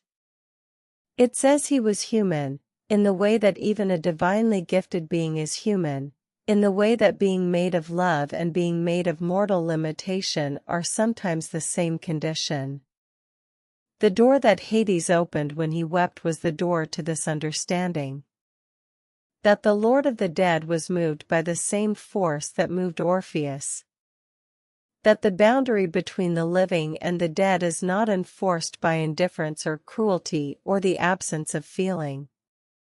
It is enforced by someone who knows, deeply and personally, what it is to love and to lose. Who opened his own door once, for a girl in a meadow, and has been administering the consequences ever since. This is why the door should never have been opened. Not because it was wrong to open it. But because once a door of that kind is opened, once you have seen what is on the other side, once you have admitted that the boundary has some give in it, once you have wept at the sound of a boy's music, the door can never be entirely closed again. Something of what came through it stays. Something of the warmth of the upper world has entered the underworld's perpetual winter. Something of the possibility of exception has entered a kingdom that was built on the premise of absolute rule. And perhaps that is not a disaster. Perhaps that is simply what happens when a god builds a kingdom out of absence and fills it with the presence of every life that was ever lived. Perhaps the warmth was always in there, preserved in the memory of the dead, in the accumulated love and beauty and music of every person who had ever loved and made music and stood in a meadow and reached for a flower. Perhaps Hades's kingdom was never as cold as it appeared from outside. Perhaps the door was never as sealed as it needed to be. And the fact that Orpheus found the gap, that music found it before arguments or strength did, is not a weakness in the structure. It is the most honest thing about the structure. That it was made by a god who was himself, however deeply he had buried the knowledge, made of the same material as everything he governed. After Orpheus died, something remarkable happened. The story of his life and his descent and his music and his end became, over the centuries, the foundation of one of the most philosophically serious and spiritually sophisticated religious traditions the ancient world produced. The Orphic tradition. Orpheism. A movement, or a current, or perhaps more accurately a cluster of related practices and texts and beliefs that circulated through the Greek-speaking world from at least the 6th century BCE and persisted, in various forms, through the Roman period and into late antiquity. It was not a single organized religion with a fixed hierarchy and a unified scripture. It was more like a gravitational field, a set of ideas about the soul and death and the afterlife and the possibility of spiritual transformation that attracted certain thinkers and certain communities and shaped how they lived and died. The central Orphic texts, the gold tablets, the Orphic hymns, the fragments attributed to Orpheus himself or to the tradition that claimed him, are among the most fascinating artifacts of the ancient world, and among the most difficult to interpret. The gold tablets are perhaps the most extraordinary, thin sheets of gold leaf, inscribed with instructions for the soul of the dead person, buried with the body, meant to guide the shade through the underworld with the precision and specificity of a divine travel document. They tell the soul what to do at the moment of death and in the journey that follows. They instruct it to avoid the spring on the left, the spring of Lethe, forgetting, and to seek the spring on the right, the pool of mnemosyne, memory. They provide the formula the soul should say to the guardians, that it is a child of earth and starry heaven, that it comes with dry lips and great thirst, that it has paid the penalty for its unjust deeds. They describe a process of purification and eventual divine identity. Some of the tablets conclude with the extraordinary statement that the soul has escaped the heavy circle of deeply grievous care, has trodden the crown with swift feet, has gone beneath the breast of the queen of the underworld. This is Persephone, the queen. The same Persephone who sat weeping on her dark throne when Orpheus played. In the Orphic tradition, she is not only the co-ruler of the dead but the specific goddess who receives the initiated dead and provides them with a different kind of afterlife than the uninitiated dead experience. She is the intercessor. The one who can be reached. The one who remembers what it is to have been in the upper world, who carries the meadow inside her always, who has not forgotten what flowers feel like in the hand. The Orphic theology of the soul was elaborate and internally consistent in a way that sets it apart from most popular Greek religion, which was more concerned with proper ritual observance than with systematic belief. The Orphics taught that the soul was divine in origin, a fragment of the divine, trapped in matter through a series of events connected to the mythological story of the Titans dismembering and consuming the divine child Dionysus. The soul carried that divine essence but was also stained by the guilt of the Titans' act. It needed to work off that guilt through a series of reincarnations, living multiple lives in multiple bodies, accumulating virtue, purifying itself, before it could return to its divine source and be free from the cycle of rebirth. The connection to Orpheus himself is both direct and symbolic. Orpheus had descended to the underworld and returned, imperfectly but remarkably. He had navigated the geography of death with a living body and come back carrying knowledge of it. In the Orphic tradition, the descent and return, the catabasis and anabasis, was not only a biographical fact about their founder but a template for the soul's own journey. Every initiate was, in a sense, performing an inner version of Orpheus's descent, going down into the depths of the self, facing the underworld of the unconscious or the spiritual, and attempting to return with something essential recovered. The gold tablets can be understood as the instructions for doing what Orpheus did but correctly. Going to the right spring rather than the wrong one. Remembering the right formulas. Identifying yourself to the guardians as someone who has been prepared, who knows the landscape, who is not simply another shade carried along by the general tide of the dead but someone who has cultivated a relationship with this territory during their lifetime through the practices of the tradition. Plato absorbed this tradition deeply, as we have mentioned. But so did Pythagoras, whose own teachings about the soul's immortality and the transmigration of souls bear unmistakable Orphic marks. Pindar, the great lyric poet, wrote odes whose visions of the afterlife are saturated with Orphic imagery. Empedocles, one of the strangest and most fascinating of the pre-Socratic philosophers, wrote poems about the soul's journey through the elements that read like Orphic theology expressed in cosmological terms. The tradition persisted because it answered a need that mainstream Greek religion, with its focus on proper ritual and civic obligation, did not quite address. The need for a personal relationship with the fact of one's own death. The need to believe, or at least to act as though it were possible, that the ending was not the whole story. That the door could be navigated with the right preparation, the right knowledge, the right spiritual condition. In this sense, the story of Orpheus's descent is not only a love story, though it is that. It is not only a tragedy, though it is that too. It is the origin myth of a form of hope.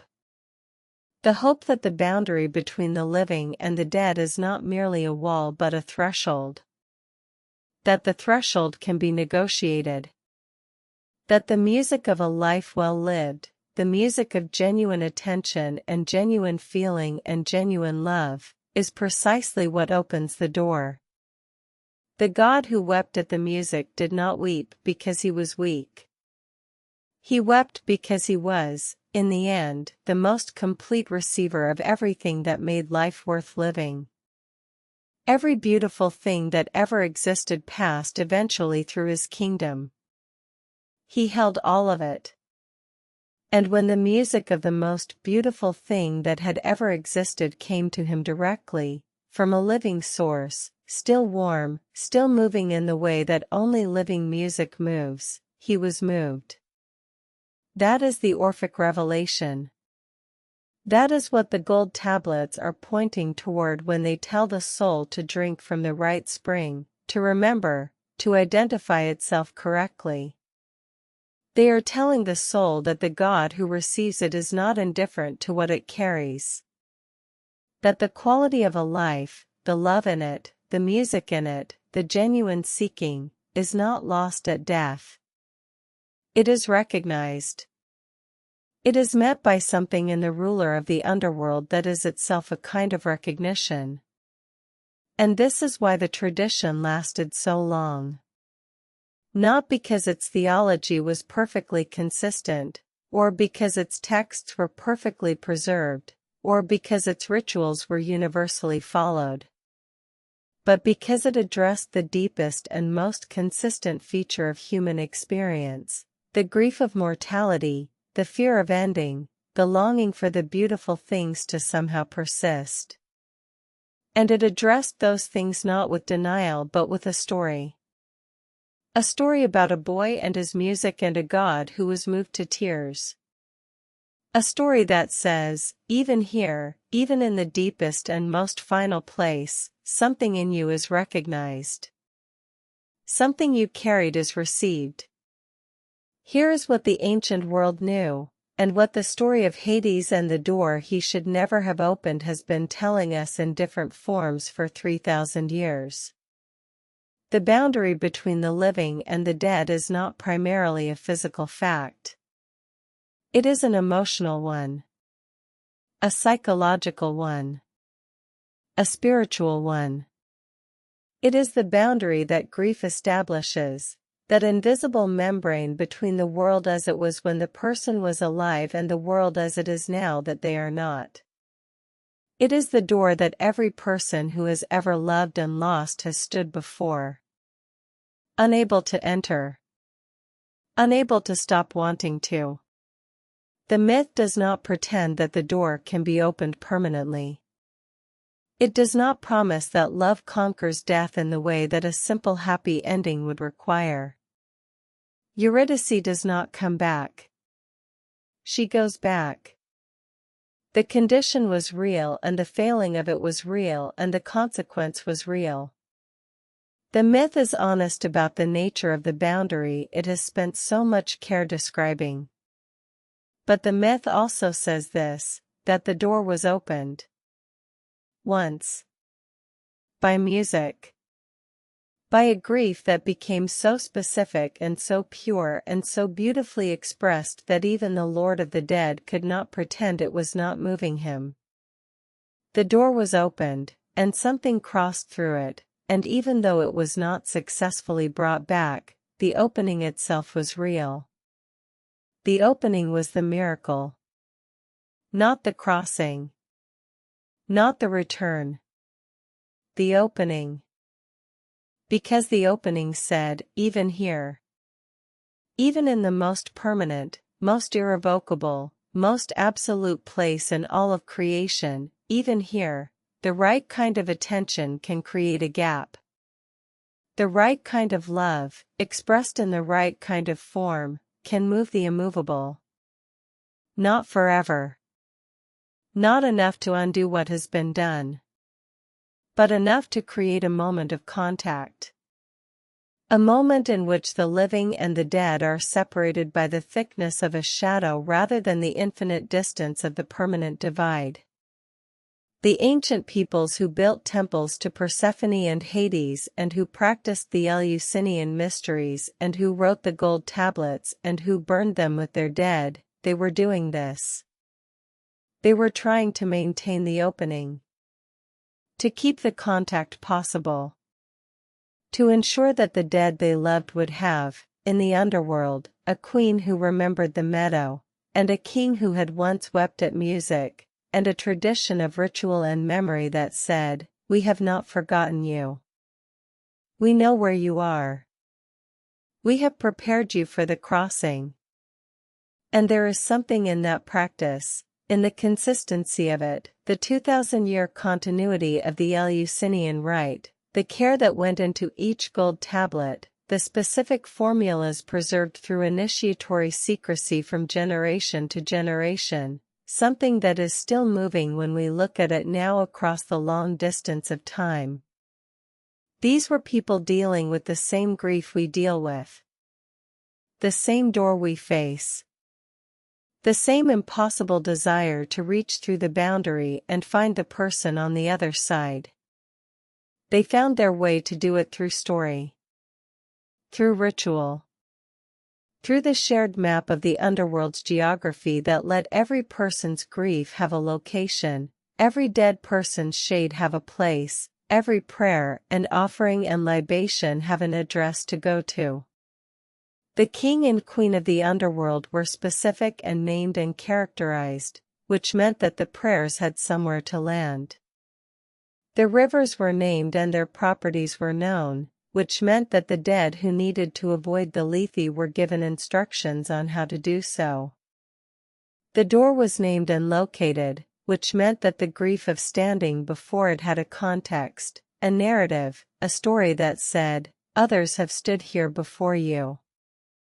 Others have stood here before you and some of them were moved through." Orpheus moved through. He did not bring what he came for. He failed, in the most human and most devastating way, to maintain the condition that would have made his success permanent. But he went. He made the descent. He played in the throne room of the dead. He moved rocks and rivers and shades and furies and a king who had not cried in all the ages of his reign. He opened the door. And when he died, when the Maenads tore him apart on the slopes of the Rhodope mountains, furious at his withdrawal and his faithfulness and his refusal to be drawn into their ecstasy, when his head floated down the Hebrus still singing, when the lyre floated beside it, when the island of Lesbos received them and the people there buried the head with care and built a shrine above it, when the constellation of the lyre rose into the sky each summer, putting the instrument of the most beautiful music ever made among the stars. Something of the opening remained. Every autumn, when the season turned and the grain went into the ground and Persephone descended, the opening was acknowledged. Every spring, when the flowers came back and the meadows bloomed and the queen returned to the upper world, the opening was celebrated. The cycle that Demeter and Persephone had established, the rhythm of descent and return that was the deepest rhythm of the natural world, was also the rhythm of grief and consolation, of loss and recovery, of the door closing and the door opening and the door closing again. Hades remained below, consistent and fair and a little more worn than he was before, perhaps. A little more aware of the cost of what he administered. A little more unable to unhear the music, even in its absence. The underworld continued. The dead arrived. The rivers ran. The judges judged. Cerberus watched the gate. But in the throne room, on the ebony throne, in the silence between one arriving shade and the next, there was perhaps something that had not been there before. A quality of listening. A readiness to hear, if something worth hearing arrived, that had been opened by the tears of an unexpected afternoon. The door that Hades should never have opened was the door to his own grief.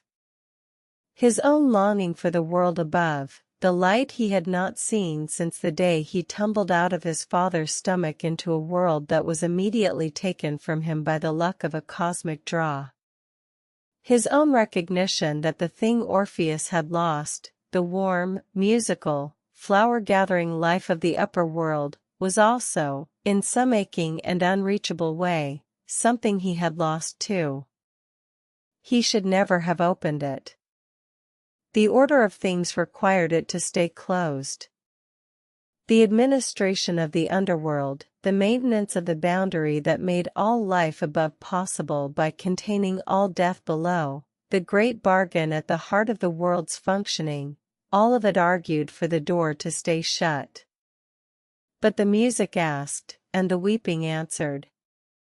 And for one extraordinary interval, one set of footsteps ascending through the dark, one shade almost reaching the surface, one moment of almost, the most absolute thing in creation was not absolute. The ancient world told this story and kept telling it because it needed to. Because the alternative, a world in which the dead are simply gone and the door is simply sealed and the music of the living cannot reach the place where the dead are held, was a world too cold to live in.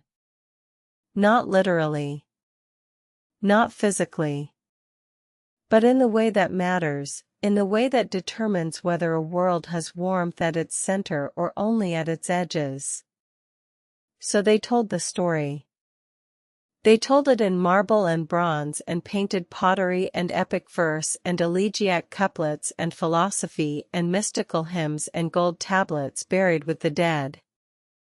They told it at Eleusis by torchlight and at the graves of the beloved and in the songs that were sung at funerals, the songs that were sung to help the newly dead find the right path, avoid the wrong spring, say the right words to the guardians who waited at the crossroads. They told it because it said, the King of the dead, who is everything and feels nothing, felt this. He heard the music of a human grief and it moved him. Which means that the dead, wherever they are held not in indifference but in the knowledge of a God who has been moved. Who opened his door once for love, and however briefly, however incompletely, let the warmth in. That is enough. Perhaps that is everything. The door that should never have opened was opened. The tears fell. The shade walked behind the musician through the dark. And somewhere in the myth's long life, in all the centuries of its telling and retelling and transforming and surviving, the opening has become the story itself. Not the condition. Not the looking back. Not even the loss. The opening. Closing meditation. Let the story settle around you now. Like water finding the level of a quiet pool. Somewhere beneath everything, the rivers of the underworld run with their dark water. Lethe, carrying the accumulated memories of all the lives that have ended. Mnemosyne, preserving the ones that are meant to be kept. The asphodel meadows, pale and peaceful. The Elysian fields, warm in their own way. And in the throne room, in the ebony and silence, there is a king who once wept. Who heard music and was moved. Who opened a door that transformed the nature of the boundary forever, even as the boundary remains. The seasons turn because a mother missed her daughter. The flowers bloom because the queen of the underworld remembers what a meadow feels like.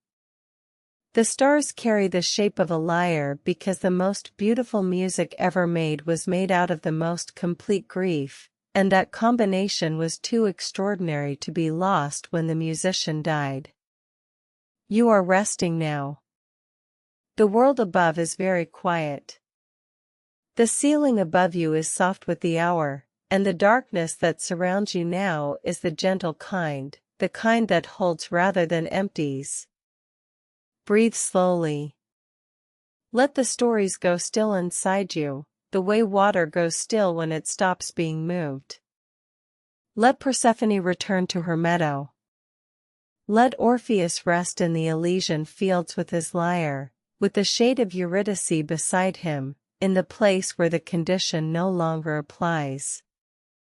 Let Hades sit with whatever is sitting in him now, in the long quiet between one thing and the next. Let the door be, for tonight, not a question or a problem or a grief. Let it simply be what it is, a threshold between the warm world and the patient dark. And on both sides of it, something that recognizes the other. Sleep now. The myth is complete. The rivers are quiet. The lyre is among the stars. Sleep. If you're still awake, just breathe slowly and let the ancient stories drift with you. Subscribe to Mythology for sleep for a new legend every week. Sweet dreams.